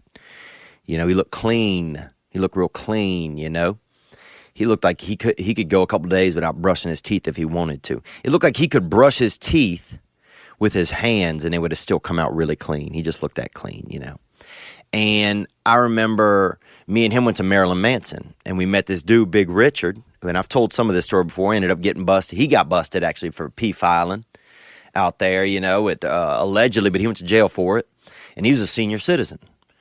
And he dropped us off at Marilyn Manson, bro, before they were huge, when they were just popping off. They were playing at this probably 250 person venue called the Rendon Inn in New Orleans. And me and Scott are there, underage, 14 years old, listening to Marilyn Manson. And I remember being in the bathroom urinating, and some man walked in, and he's like, what are these fucking kids doing in here, right? And these people are all dressed up. This was when Marilyn Manson was like, when they were, he would cut his drummer open on stage with a bottle, and the drummer would go to the hospital, and like really go to the hospital, like not like we're just going to get some pictures of him at a Ready Med or at a 24-hour, saloon or something, medical saloon. This one they would really go to the hospital. And I remember being in the bathroom urinating, and some guy's like, what are these fucking kids doing in here? And me and my buddy was in there urinating separately, because I don't do joint urination, and I never have, even when I was a child, shoulder to shoulder, dude, give me at least a half inch, bro. We don't even fucking know each other. You know what I'm saying? Unless we're in the military, dude, we're not touching each other's bodies and holding on to our wieners at the same time, dude. You know what I'm saying? Now, if you want to go off at a game of gay chicken, we can play that all day. But as young adults standing here shoulder to shoulder, come on now. So I'm in there, my buddy's in there, and we're like, the guy's like, what are these fucking kids doing in here? And some other dude goes, I don't know, but I'm sure somebody will fuck them up. And when you're a kid, dude, and you hear that kind of shit, you're just like, Jesus, man. The world is not a safe zone, you know? And I think it was right around Halloween time when that happened too, man. And so I remember that got us in the mood to be spooked out for sure, dude. For sure. Fun Halloween, man, coming up, the kids. Just talking to my buddy on the phone, he said he got his son, they got a Batman outfit, but the muscles already built in. And I'm asking, well, what is that shit? When I was young, dude, if you got that Batman, that thing was a piece of shit, dude. Remember, it was just like, it had the cape. It had that mask, dude. They had this girl in our neighborhood, Big Melissa. Even though she was young, they called her Big Melissa. And I mean, you could guess why they called her Big Melissa.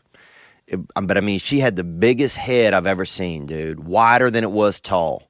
I mean, that head was probably, I would guess it was, I don't know, it was probably 8.5 by 11, like a sheet of paper maybe, but sideways, long ways.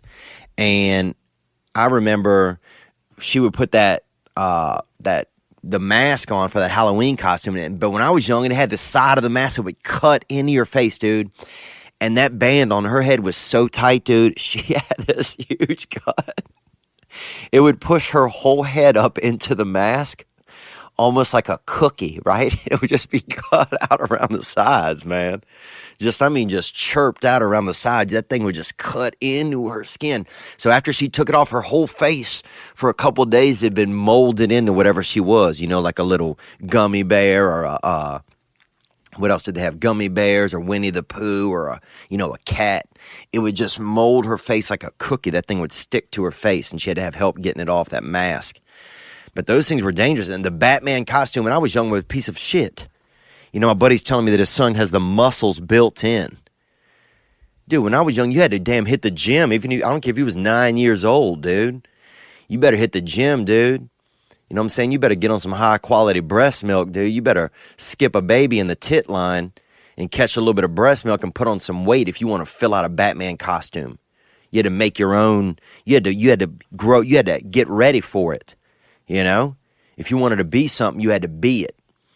If you wanted to be a Army war veteran, you might break your arm a couple weeks before and be in a cast, or, hobble yourself, and tie your legs together, for a couple days before. So you're practicing that hobble. So you look really hobbled. We went into Halloween with purpose. Now these kids getting costumes with the muscles built in. Hit the fucking gym, young buck or young lady. Why don't you hit the gym for 6 weeks before October 31st and fill out that costume naturally. Quit cutting corners, That's a problem sometime with America. These kids want to cut corners. But I just remember it being different, man. I remember it being different. I remember one kid wanted to be Oscar the Grouch, right? But he didn't have like a can or anything. He just duct taped a bag of trash to his back, dude. He looked like he looked like a homeless Ninja Turtle, really. He had just a huge bag of just garbage, and the garbage just leaked, just a garbage he found on the street, out by the street. And he just duct taped it like 40 different ways around his back. And the bag was so heavy, it kept weighing him down. So sometimes he'd fall back on his back, and we have to, push him up by the shoulders and get him back upright. But he was supposed to be a damn Oscar the Grouch, but no can. I guess kind of like a naked Oscar the Grouch, a little bit mildly naked because he didn't have that can on him. But yeah, I remember Halloween, man, and I remember it being fun. But I've been getting into these TV shows, and I'm just saying that some of them are addictive. They're addictive, man. You get into these shows, and they're just addictive. They're just addictive, and it's almost, I don't want to say it's it's too addictive, but it's almost, I feel like, dangerous sometimes when this binge watching comes out, because it makes it harder if you're not in control.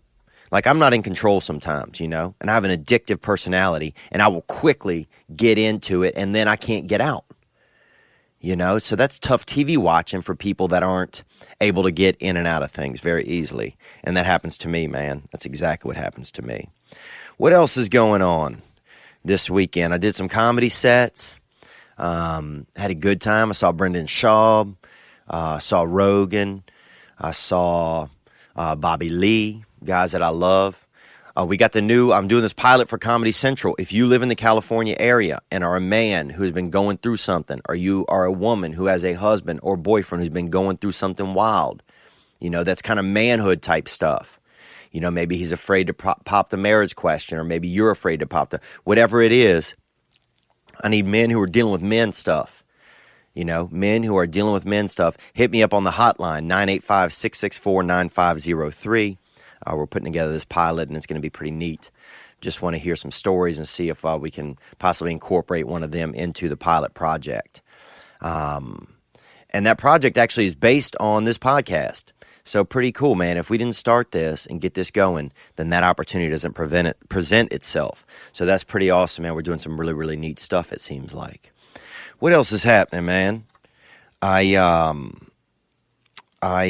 remember other costumes that I had as a kid, I remember being a firefighter, and I didn't really have a costume, dude. And my brother had this little wagon, right? So we filled that wagon with a little bit of kerosene, and he would pull the wagon and and we lit the kerosene. He'd pull the wagon, that's the fire, right? And then I had like a bat and like a fake gun, and I was running behind the wagon of fire shooting it like a fighter, So it's kind of I guess even at that time it was kind of a play on words, and it was a little bit, it was a little damn ridiculous in hindsight, But I remember being a firefighter when I was a kid. I remember being Where's Waldo. I remember being I was on a boat one time, and people were using each other's pubic hair to make, mustaches and beards because we didn't have any spare hair. As a child, I was Raggedy Ann a couple times on accident, and I was Raggedy Andy. What else? What else was I as a kid? I don't remember. Maybe when I was a baby, I might have been a damn pumpkin. Everybody dresses a baby up like a pumpkin. I saw my little nephew got a costume, and he's going to be a Native American, and he's going to do it honorably, I think, So I hope he honors them as he gets out and does some trick-or-treating. But that's it, man. Halloween's coming up. I saw some people out in costume this weekend, and guess what?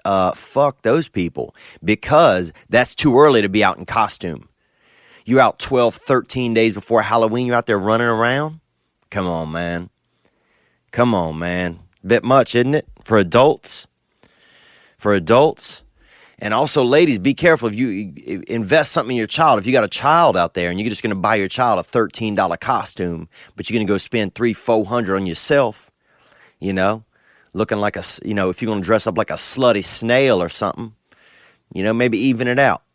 Maybe, get you something else, like, a conservative, maybe be a conservative, a conservative calamari, and get your son, maybe your daughter, maybe $100 outfit. But get something good, But happy Halloween, everybody. I think we'll have one more episode before Halloween, so I'll maybe get into it a little bit more then. But I just wanted to wish everybody a happy Halloween. What else is going on? Not much. The news, I haven't really watched much of it, Trump's, always, tweeting at everybody. And they're fighting. The whole thing is so much ego. I know that Hillary's going to run again. Hillary's going to fucking run again. And I bet she would lose. I bet she would lose, man. This whole thing is this twisted ego universe, man. It's so crazy how egos and bruised egos, all these politicians, man. I would vote a waffle iron into the White House if I could. Because I hope this whole thing, that's why I think Trump's hilarious a lot of times, because he doesn't give a fuck. you know, and that's bad. At some point, it's a bad example, you know, because you want somebody to give, you know, but he's just like this crazy kind of business guy who's complete empath. You know, it's like, but then sometimes that's what a lot of America is. I think sometimes we don't want to be realistic about Trump because it's like, I think he embodies some of exactly what we are. You know, exactly what a lot of America as a cloth sometimes it feels like has become just this, you know, it's about making money. It's about business. You know, it's about cutting corners. You know, I don't know, man. But it's just funny because Obama made fun of Trump years ago at that speech, at that dinner, and then Trump wants to show him back. He's like, oh, well, you know what? I could have your job. And he does, and he gets his job. And then Hillary loses, and she's so butthurt. And then she's going to, and I can just tell she wants to run again, man. Dude, it's just like the WWE. It really is. It's just like professional wrestling, bro. And that's why for me it's exciting because people are fired up. People are angry, good. Or people are good, whatever. You know, I've never depended on politics to have ever had, I didn't feel like an effect on my life. Like they were going to bring, I don't need that, you know, for my comfort. Now, it would get super scary if, you know, there's a war, something crazy like that breaks out, you know. But at the same time, you know, is that what we're at a point where it's like something's going to happen. Mother Nature's about to whoop everybody's ass. She's already doing it. You know, I don't think as humans sometimes we're behaving. I don't know if it's behaving, but are we best serving ourselves? You know, as humans. I don't know. You know, I don't know. But I ask myself that question, and I look around and base that on my own eyes. You know. I mean, the news has gone to a level. That shit's the news will get people killed, dude. If you follow the news, getting people killed, dude. Oh, everything's a problem, dude. Yahoo has changed so much. I used to go to Yahoo to get stuff, dude. Go read the lines on Yahoo. Their headlines. It's so bizarre. You're like, what is this?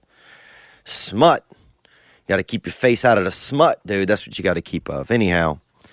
That's enough of my politics. I just think it's just everything has become the WWE.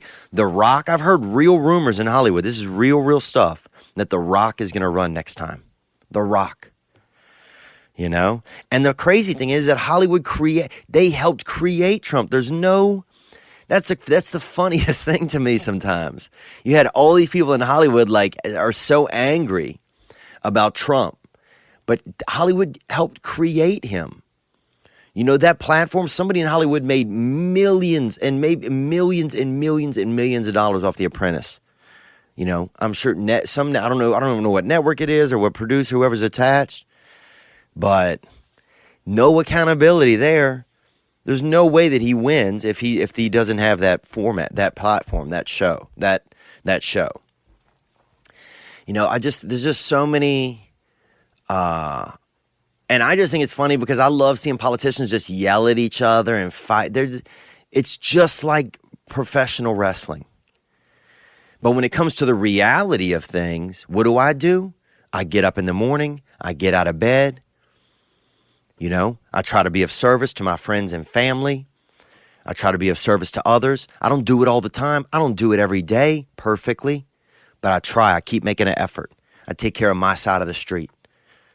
Mother Teresa said, you want to change the world? Go home, love your family.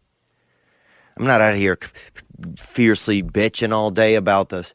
You know, these people are ruining this, these people are ruining that.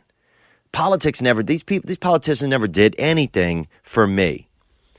And that's why I think you have it. It's like a lot of people are shocked that, Hollywood, or that, you know, it's now the biggest thing is that like, it's opioided America. That's who voted Trump in office. Dude, most of America is just poor people. You realize that? You realize that. And guess what poor people like, dude? We like professional fucking wrestling, bro. That's it. We want to be entertained. Oh, I get to be poor while the rich keep getting richer and the disparity of wealth in America gets greater and greater. And while politicians seem, the second they get elected, you can tell this, the whole thing, you can see in their eyes that most of them are already thinking about the wealth they're going to make on these speaking tours afterwards. Well, the least that can happen is it can be an entertaining fucking 4 years. And you might think, Theo, that's crazy. That's not how poor people think. I grew up these people. I know how they think. I get it. I'm not trying to like shove it down anybody, but I'm telling you that that's how poor people think, man. That's how a lot of people think. People are just tired of fucking watching the same show. It's the same show.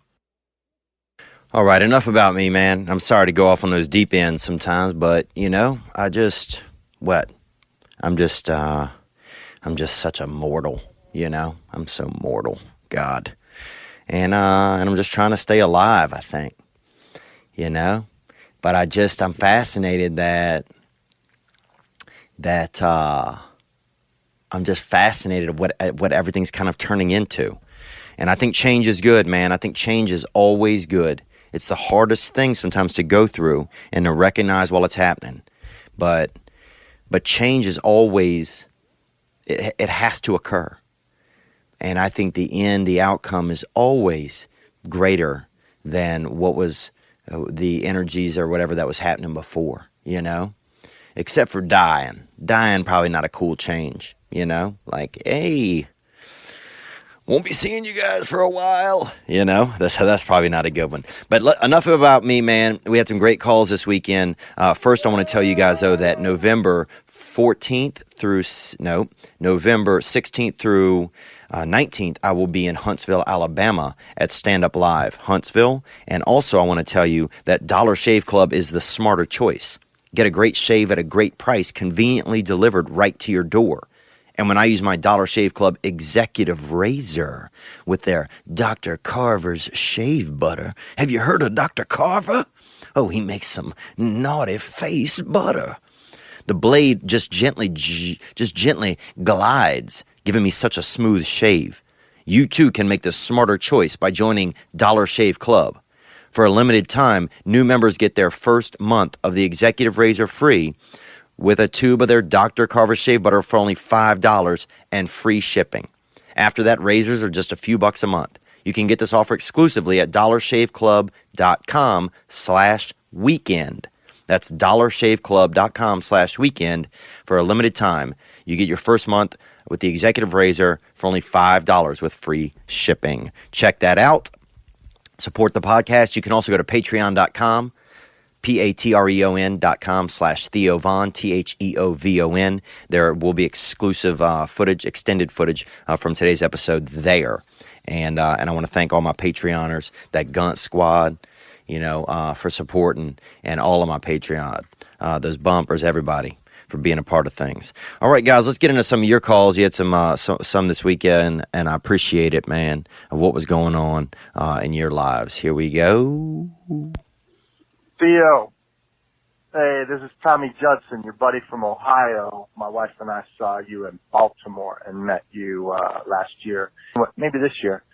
Dirty Tommy, man, or Clean Tommy. I'm not sure. I didn't get a good look at you. But Tommy Judson, good to see you. Good to hear your voice, man. I'm glad your wife, it sounded like y'all still together. Let's hear a little bit more. And I did get offered a threesome. I got offered into a mixed bag over there, a threesome and that was in Baltimore. Onward. Anyway, I was a EMT for a lot of years, and you reminded me of the time when I went into some dude literally in Ohio, some dude literally fell off his bar stool and died.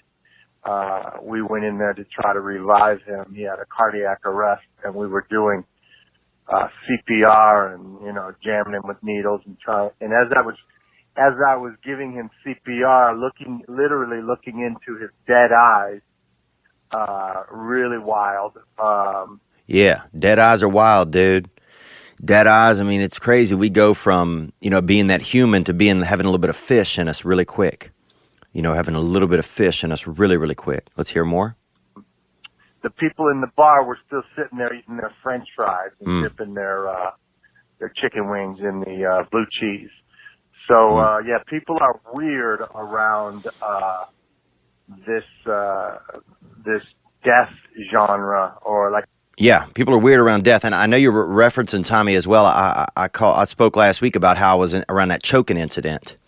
You know, I saw a woman was choking to death, and her husband just kind of massaging her shoulders and kind of rubbing her neck a little bit, like she had a fucking, you know, like she had a knot. You know, like she'd had a tough job, you know, a tough afternoon doing, you know, tries and traps or whatever. But, you know, this man was just, you know, his wife was choking, and other people sitting around and just almost don't know what to do. It's this pause that comes over everyone. So yeah, I mean, that's pretty fascinating that people are still eating snacks. It's very Roman, I feel like. That's one of the things you see back in Rome, you know, when they got a vulture, or, you know, 7 or 8 vultures fighting a pickpocket, you know, and they put him out there in the ring, and they're, and they're chasing him, and, biting his kneecaps off and all of that shit, and, you know, ripping moles off his back. All these vultures are, just, pecking moles off his back and stuff. And the whole time the crowd is just sitting there cheering and eating snacks and everything. That's very Roman, and it's amazing how sometimes we get so Roman when somebody's dying. You know, I remember being at a buffet as a child. My mother had a boyfriend. He sometimes would take us to the Holiday Inn buffet up there on Saturday, and they had a waffle man. They had a man up there in a fancy hat that made waffles, dude, and he looked kind of, I guess, Italian. But he made these waffles. You know, we go get that waffle. And we did not get along with my stepdad, but we would be nice with my mom's boyfriend. But we would be nice though sometime to get that waffle. You know, get that hitter in our mouth. You know, get that bake, that fucking big hot. You know, that big hot fucking French cookie, man, or whatever it is. I don't know if waffles are French. They sound kind of French to me. You know, AFFLE, waffle. Waffle? I'm not sure. Could be French. But anyhow, but yeah, I feel you, man. When somebody dying, some people still want to eat. And I think some of that's guttural too. Because you see somebody else is dying. So you think, okay, I better sustain. And the first thing you do, boy, I mean, hell, if somebody's breastfeeding next to me, I'll take a hit off that nippled bag, you know what I'm saying? Because the first thing you want to do is sustain. You know, and sustaining is the number one thing. I mean, it's like at the end of Grapes of Wrath, that lady, they got a lady with breasts, and she's breastfeeding her own family. You know, people take or strangers or something taking hit off a woman's breast for survival. So I think if you see somebody dying, you know, fucking, you might just crack open a bag of Frito-Lays or some snow peas or something, and put them in your mouth to keep sustaining. But I appreciate you calling, and thanks for your service out there as an EMT, dude. You know, you guys are out there on the front lines of fucking overdosers and all of that shit, and that's got to be pretty heady, dude. So thank you for calling. If you have a good story, actually, if you're buzz me in sometime and let me know on the hotline what some of the stories you have are. I'd love to hear them. And that hotline number is 985-664-9503 as well. So if you want to get involved in it and you're not involved in it, hit the hotline. Let us know what's going on. Okay, let's keep cruising. Here we go. Hey, Theo, this is your boy, CC from Ohio. CC! Thank you for calling. Here we go. Buckeye Nation. Here's the situation. I have a manager at work. She is married to another woman, female lesbian. Oh, yeah, that's female lesbianism. Onward. And I have the same haircut as a lot of those women, and I see a lot of them checking my shit out, too, online. I see y'all on Instagrams trying to hawk my shit, gender-neutral style, boy. Word up. Let's hear more, brother. They've been hitting on me, and they're both like solid 8s, Ohio 8s. Hey, dude, an Ohio 8, it's an Indiana 9, baby. That's what they say. Let's hear more. And hitting on me and my wife, actually. Wanted to know if that would make things weird at work, if I dabbled a little bit in those dark arts. And also, do you think that if I partook in any of this, it would make me feel, emasculated in any way to have, maybe my wife enjoying this a little bit? Also wanted to know maybe...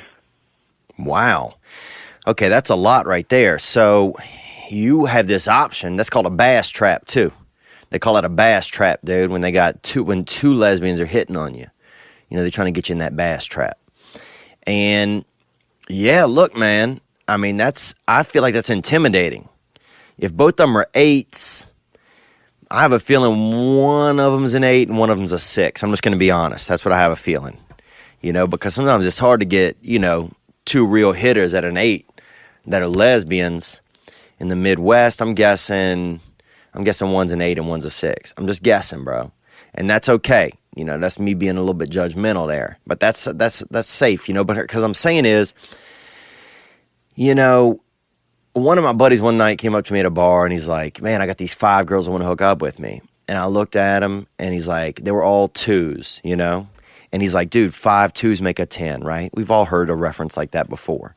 But I'm like, dude, that's, at a certain point, you're not even, what type of sex is it? If there's 5, and these women were all the same height, all little women, 5 little women, 1 penis. It sounds like a Japanese game show more that he was getting involved in, But it can be intimidating, if you get in that environment with the 2 ladies. And now a bass trap is when 2 lesbians get you into, they get you into the bed. But then one of them, that killer, you know what I'm saying? Because one of them's always that Sugar Ray Leonard, the sweet one. And then one of them comes in and she's that George Foreman, that gorilla. One of them comes in that gorilla, boy, and the gorilla be laying down the law. And that gorilla sometimes will show you who's boss. And that's where it can be a little bit weird, dude. That's where it can be a little bit weird, where the gorilla shows up and, that George Foreman shows up and she just starts putting it on her lady in front of you after you already got in there, or when you're about to be next, you know what I'm saying? She's swinging away, dude. She's, batting practice and you still over there in the batter's box, and you start getting nervous and, and she's bringing in fake instruments to the game. She got some fake pecker tied to her, to her rib cage or something. And that's how, they're getting into it. And that's okay. I'm not saying there's anything wrong with any of this, I mean, hell, I got a lesbian's haircut. I've taken this haircut. I've styled it after different lesbian cuts that I've seen. Always. My father told me I had the heart of a lesbian when I was a child. And I've always tried to live up to his things that I guess we all try to live up to, things that our Father wants out of us and the things that our Father tells us about us, that always reflects in us most of our lives. But yeah, that can be intimidating, man. And that's, dude, I'd love to know more if you navigate those waters, dude. If you out there Huck Finning and Black Jimin out there, baby, I'd love to know what that mighty Trista Sippy, if you get into that tryst, baby. If you get into that tryst, man, with those ladies. Now, if you bring your wife in, gee, dude, this is a damn movie you're living in. So you got 2 Ohio 8s. You're out there gunning with 1 man penis. You got man penis running on natural battery power, natural blood flow. So I'd pop a 5 milli of Cialis before you get out there. You know what I'm saying? Put your dancing shoes on your dick. Because you don't want to, you know what I'm saying? You don't want to show up to the ballpark wearing sandals. You know what I'm saying? So I'd pop a 5 milli just to stay in the, just to keep balls in the field of play. That way, if you fade out once, you could chill in the back, have you a snack, a small snack or something, a couple orange slices, and then get back out there and be hitting that, gunning down on on that crotch. Because at that point, those ladies are going to be tag teaming your wife. You're going to be sitting in the distance. They're going to be out there tag teaming. One of them's going to be having her in a headlock, and one of them's going to be flying off the top ropes, and putting everything, putting her grill into the mat and all of that, and doing different things, doing, leg locks, doggy style leg locks and all of that. It's going to be, I don't know. And then also, will it be weird if your wife sees you not perform super well? Like, you don't want to be, you don't want them to be going out there at it. One of them's got a bunch of, some yarn tied around her waist and with that, one of them plastic Johnsons, hanging off her rib cage. And she's straight up buckling that clam on the, with her lady, with her lesbian lover. And you're sitting on the sidelines, and your wife's toweling off your forehead and shit. And you only was at it 3 or 4 minutes. That could be scary, bro. Wow, man, this is interesting because I can't even imagine being in that situation. All the things, if it could happen or would happen. Man, dude, that's brave, man. That's really, really brave. If you get in there, I'd love to know a little bit more about it if it does occur. And if you get in there, man, and things do get weird, and you do start to feel a certain way, just, be honest, I would say. Just say, look, ladies, I'm going to let you guys enjoy each other's company. I'm going to sit over here and relax. Because part of my problem is I would get in there and think I had to be this type of man. That can be started. Then suddenly I'm fighting my own self. Now I'm thinking, my dick's thinking. You don't want your dick thinking, dude. That's what you don't want. And that's what happens a lot of times these days. All of our men's dick are thinking. And that's why we're not able to achieve sexually as much as we used to. Because there's not as much natural, everything's thinking nowadays. It's not as much nature. We're not riding our limbic system as much as we used to. And so we're riding our thoughts. And our thoughts, and your dick don't run on thoughts. You know what I'm saying? Your dick runs on that fortitude. On that one drop of frickin', on that one drop of booty LSD that the Lord just dripped into your spine when he made you. That's what and that formulates your whole universe and keeps you out there in them streets, and keeps you out there being able to have sex and do sex naturally. Because that's those natural causes you have inside of you. But man, if you get out there, dude, wow. Well, if you need help, man, hit up our first caller, that EMT, man. He might be able to get out there and help you out as well. Or maybe that was you that called us EMT. I can't even remember now, man. My brain gets a little bit bad. Because hell, it's Sunday evening, But my Saints won, so that's truly beautiful. But yeah, man, I appreciate it. And have I ever been in an instance like that? I'll tell you this, dude. I got in this three-way activity one time, and I forgot about this. I got in this three-way activity out there in Missouri. And that's swinger country. And these are probably young swingers that hadn't grown up yet and gotten married. And so they were just... And one of these girls, real sexy, real sexy. Like if you saw her at a bus stop and it wasn't your stop, you might get off the bus just to have a shot to talk with her and then walk to your stop. As long as it wasn't raining, you might do that if you saw this girl. But, and her friend looked she was a little bit Baltic Avenue, if you know what I'm saying, man. She wasn't, this first baby was damn Marvin Gardens, you know what I'm saying? She was already around that third corner, she was that kind of looker.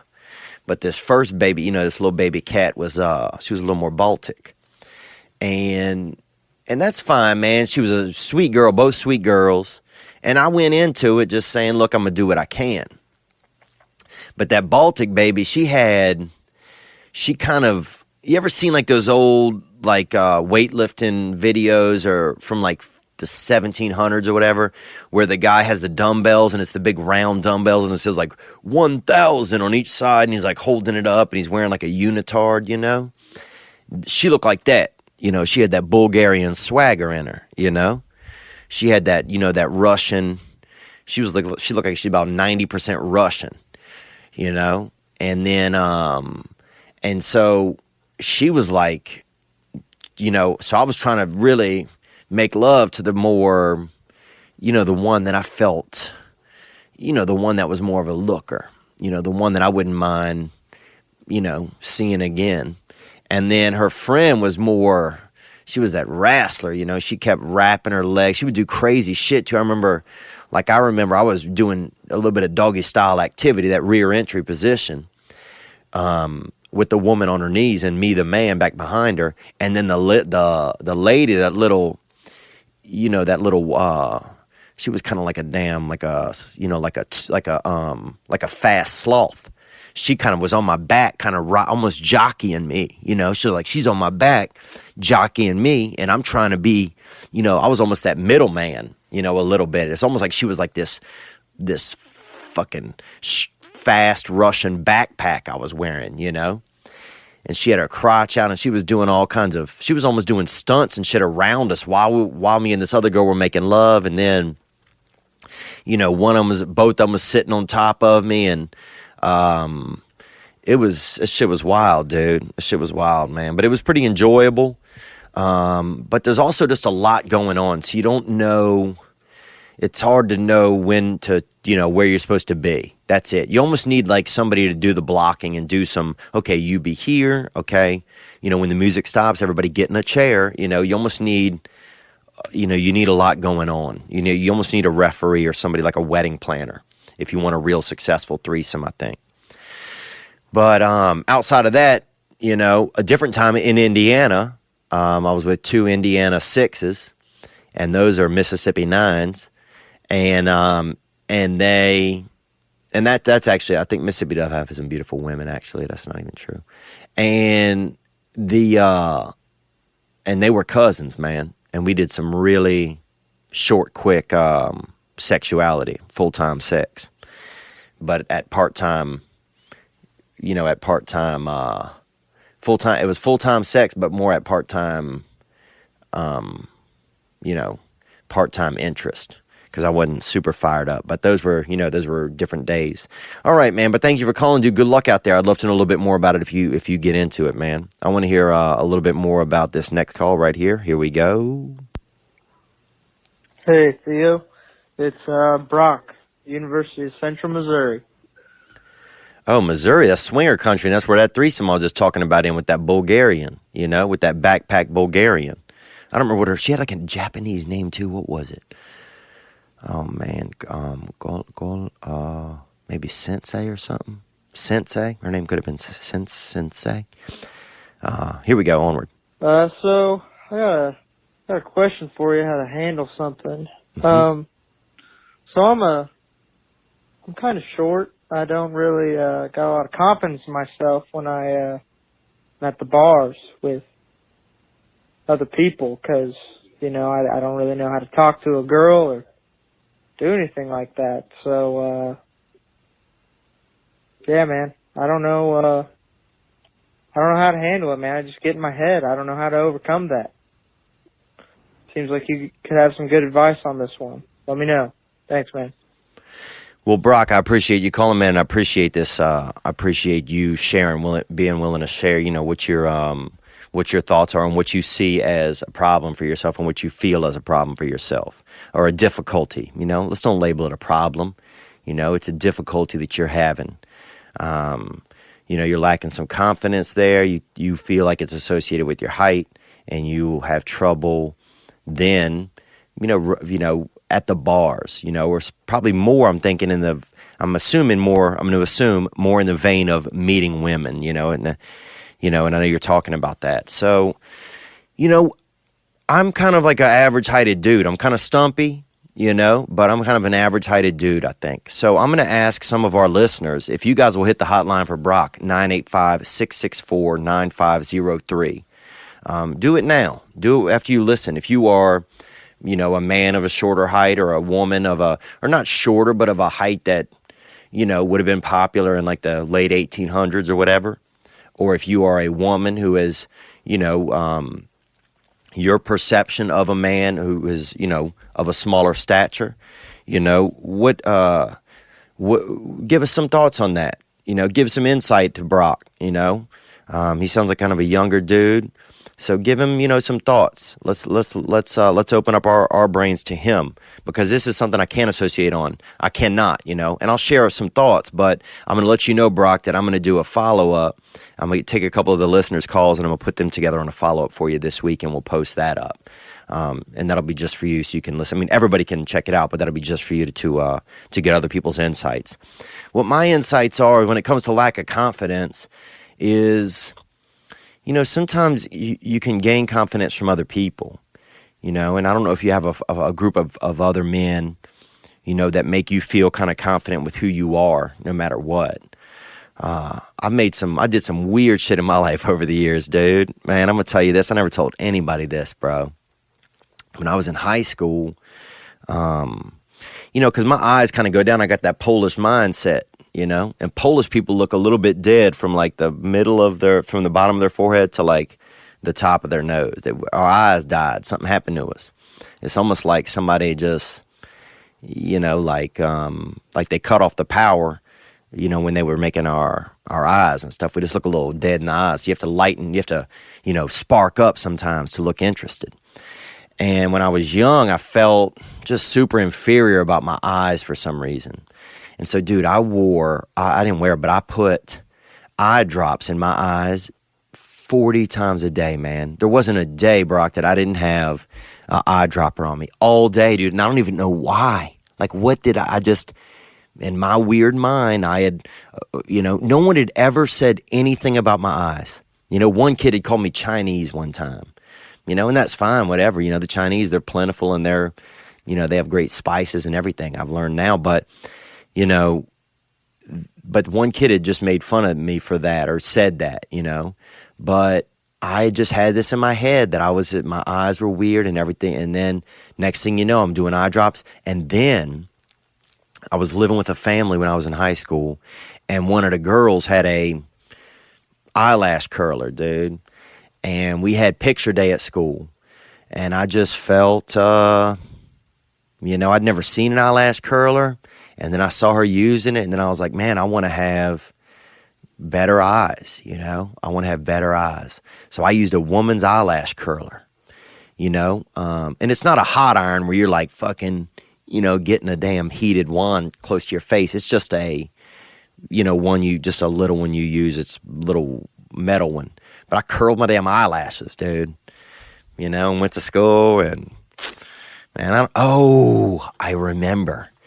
And I had this jacket on, right? And then at recess or whatever, I took the jacket off. It's Louisiana. You wear a jacket for 9 minutes in the morning. And I had it off, and somebody put their hand in my jacket pocket. It was like sitting, and I moved chairs, so it was on the back of my chair. Somebody took my chair at lunch or whatever, put their hands in, pulled this eyelash curler out, dude. And somebody's like, dude, what the fuck is this, right? And literally, bro, I'm sitting there with these curled eyelashes on picture day, dude, all because I felt inferior about the way that I looked, man. But I'll tell you this, bro, that I noticed. Here's my perspective. Guys that are of smaller stature or not horizontally gifted or whatever, little, sweet little gentlemen, they look better. They can get muscle on them, So you do curls for 2 weeks, you're gonna be jacked, But longer people, they got to do longer work to get the muscle. I think that's a gift. I think smaller guys do better at stuff like wrestling, looking for things that are on the ground. Dude, if you're tall, that's a fucking, come on, dude. You could put your back out. But a small friend, they help you find anything that could be on the ground. That's easy for them. That's natural. So I think there's a lot of advantages to being of a smaller stature. But I think helping to find a group of people that support you, how you feel no matter what, will probably increase some of that confidence. But I'll say this about bars as well. I never felt confident in a bar, especially not at a nightclub, But I never felt super confident at a bar. It's a weird environment where there's a lot of alcohol, rowdy people are being rowdy. Sometimes it's not always my vibe, especially a nightclub. And actually bars, I wasn't as bad, but a nightclub, I felt inferior a lot of times, man. I felt inferior. There's always something wrong with me. So, yeah, we got to increase your confidence, Brock. And I don't know exactly how to do it, but I know you're not the only person who thinks about those things about themselves. We all have something wrong with ourselves, So, I mean, if you're a smaller stature, you get to be that fucking Mighty Mouse. You could be shit for Halloween I could never be, dude. You know what I'm saying? You could be a gerbil. You could be you could be Danny DeVito. You could be, what else could you be? Oh, Sonic the Hedgehog. You got access to kind of smaller scale costumes, and that's pretty, that's a rarity, And I know some of these ideas maybe aren't helpful, but I'm thinking some of our other people can give you helpful ideas. So if you guys will hit the hotline for Brock, if you're smaller, shorter stature, how he can increase some of his confidence, I'll share those in a separate video. We'll put that up on Wednesday or Thursday. I'm going to say Thursday so that it'll give me a little more time to get it done. All right, let's hear a little bit more. Next caller. Hey, Theo. It's Dave from Texas. Just got, listened to the podcast and stuff, talking about relationships and all that. I just got out of a thing with this girl. She was it was like a long distance thing. And, she kind of said she wanted to not break things off, but take a break for a while she figures stuff out, because we're both busy people. We have children. We have, one child each. You know what I mean? Okay, so you're in a long distance relationship. You got one child each, and you're already in a long distance relationship, and now you want to take a break. Okay, onward. I have a child. I have a daughter. She has a son. Yeah, y'all both got one child each. Okay. Stuff like that. Just the Stuff like that. I mean, we're talking about children here, but yeah, that's children, man. That's not stuff like that. Stuff like that is some books or something, or some, a box of hats. But I feel you though. Onward. distance and all that stuff's kind of like not making sense right now. So I guess taking a little break. But I was just wondering if you had any advice for people who are like, kind of depressed about that situation. You can't be with somebody that you want, even though you want to, or, sometimes you just don't want to get out of bed and go to work just because you're thinking about all that. And yeah, man, I appreciate this call. Yeah, I can relate to this, man. I had a girlfriend that was long distance, and I loved her as much as I knew about love at the time. I loved her. She was worth love. She was worth me loving. She was worth me caring about. She was a good person. And I wasn't a good dude. I was running around. I was, cheating and, I made some poor choices, snacking on some, distant crotch out in the distance and doing that kind of deal. But she was, and she had made some poor choices. We both tried our best because it was long distance. That was that's the correlation with yours, or the parallel, is that it was long distance, But when she finally shut me off, and it was really the best thing to do because I was just volatile, man. I wouldn't show her as much affection and stuff, but then once she shut me off, I was like all over her, I was, then everything was so severe and we were so in love, I was just like deep in that shit like that. I was in there like that. And part of that ended up just being a problem in hindsight that I had to, I had this issue of my own. That was my own issue. It wasn't, there was some stuff about her, I missed her and stuff like that. But I didn't have any, I think I looked to her for more than a relationship. I was looking to her to fulfill some role that was impossible for her to fulfill. Like I was looking for her to be my happiness. That's what I was looking for, man. I know that may sound crazy, but I was looking for her to be my happiness. And that's not realistic. You can't put that pressure on somebody because they'll never live up to it. They're never going to be able to be that. They can help, there'll be part-time happiness for you, but they're never going to be able to fully fulfill that. And so I didn't realize I'd put that pressure on her, but once we split up, dude, I was just like, my whole life is over, Even though my life had been kind of, we were long distance, we were, my life had been kind of okay. So I found for me, I put like this invisible pressure, and in the end, it was more about, me figuring out, well, why do I feel alone? Why do I feel this alone? Because it wasn't really her filling me up that much, making me feel unalone. And whenever she left, it sparked this thing in me, because that's how I got, bro. I got depressed. I'm chilling at the house. I'm eating cereals. I'm eating a box of cereal a day, dude. You know what I'm saying? Like a mentally challenged person, or like a second wife that's not, pulling their weight. I'm just at home eating a box of cereal a day. And I started doing menthol cigarettes in the backyard, and I was just so depressed, and I was putting it all on her. But the truth was for me that I was alone, that I was feeling empty no matter. And whatever happened with her just sparked. It was a spark that set off that empty dynamite inside of me that made me, just made me realize how empty I was. So I think maybe I know it's a lot. It sounds like you have a child there. So I'd focus on that if you can, honor some of those feelings when you're missing her, but don't let that feeling, if you can help it, what is that feeling? Oh man, I miss her so much, I'm going to go, I'm going to be depressed. I'm going to, not want to get out of bed. I'm going to do those types of things, because then there's more to it. There's more to it. What else? Is there something else? Are you missing, are you lacking a relationship with your mother? Are you missing, other outlets that make you feel like you? Find some shit to do, I think. Pick up a new hobby.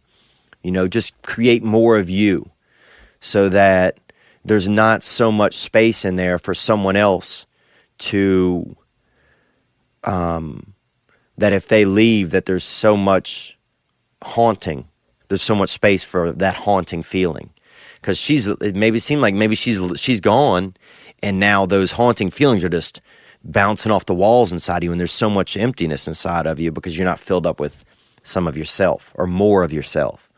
And those are just some thoughts, man, because that's what my problem was. In the end, there wasn't enough of me inside of me, to hold me up, no matter who came along, and filled in that other space. I needed to give them less space inside of me, so that if they came or went, I was still had enough fortitude to hold myself up, no matter who that was that came along. So, and I don't know what some of those things are. It could be, finding a local group. There's a group online called Mankind, I know, that helps men get there, just be men, and fill ourselves up, with whatever we need to be better men in a relationship or out of a relationship. And those are just thoughts, man, But I do feel some of your pain, man, and just know you're not alone in that game, bro. I'm saying I've been on those fucking pain streets, dude. Laying at my step-parents' house, fucking eating snacks, dude. Dude, I remember one time laying on the ground and just pouring a full fucking can of Planters nuts into my mouth, dude. And just wishing the devil would take me or that the Lord would send me on. That's what I remember, dude. And that shit ain't, some woman didn't really do that to me in hindsight. Something was empty inside of me. And I was trying to fill it with these canned nuts, and asking for the devil. So, but I appreciate your call, man. That's a good bit of calls. We have some other cool ones, man. We got a call about a sperm center that I wanted to get to, but I'm not going to get to it today because, I just feel like I don't like taking up too much of y'all's time. But actually, you know what, man? I'll put some, I got to do some extra stuff for the Patreon. I want to thank my Patreon supporters. And I want to thank all of my listeners, man. And I want to thank the callers, 985-664-9503.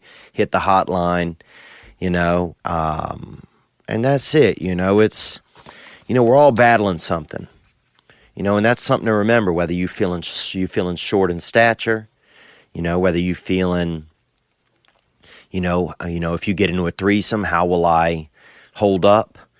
Will I still be able to, take my man, be a man? Talk to your wife before you go in. You guys are on the same team in that thing. It's like the old school. It's like, Shawn Michaels and Marty Jannetty, the Rockers, versus Hawk and Animal. It's like an old wrestling. That's like wrestling. A foursome, that's like wrestling. Go in there with a teammate. Have a referee. Hire a referee even. To make sure that everything runs smoothly if you need to in that instance. But we all have questions. We all have questions every day that we're asking ourselves, and that we're asking each other. And sometimes get somebody else's perception, and try not to make things too heavy if you can. You might be a little shorter this time, man. Maybe you 5 this time, but maybe next time you 6'4", and you a brother and you dunking on people, in the mean streets of Chicago, so you don't know what you're going to get next time, and this is all part-time, but just don't be alone out there. Ask somebody for help if you need assistance, if you need just somebody else to shoulder your burden, man. Because once you tell somebody else your problem, instead of sitting on 2 shoulders, now it's riding on 4, baby. A little bit lighter, isn't it? But I appreciate you guys hitting me up, man. I'm going to fucking try to keep my shit together, dude. Jeepers. I sometimes just get selfish, man. That's what I find. I just want to, I don't want to do things sometimes for other people, and I want to just think about myself. That's something that I've been, we got to get free of ourselves, man. We got to. We got to. I appreciate you guys. Be well, man. Take care of yourselves. Let's hit this original on the way out. This is Spencer Jacob Growl Band, Celebrate.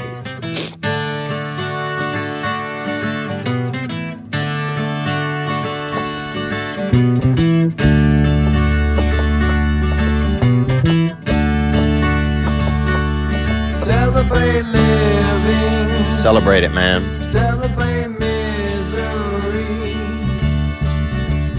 You know that soon Celebrate it. Don't take things too seriously, you know. If somebody's dying, finish your fries. You know what I'm saying?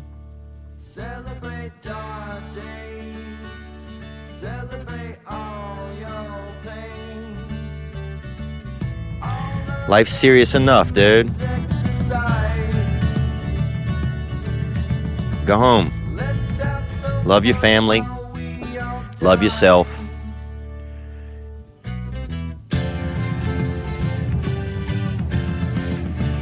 That'll help, man.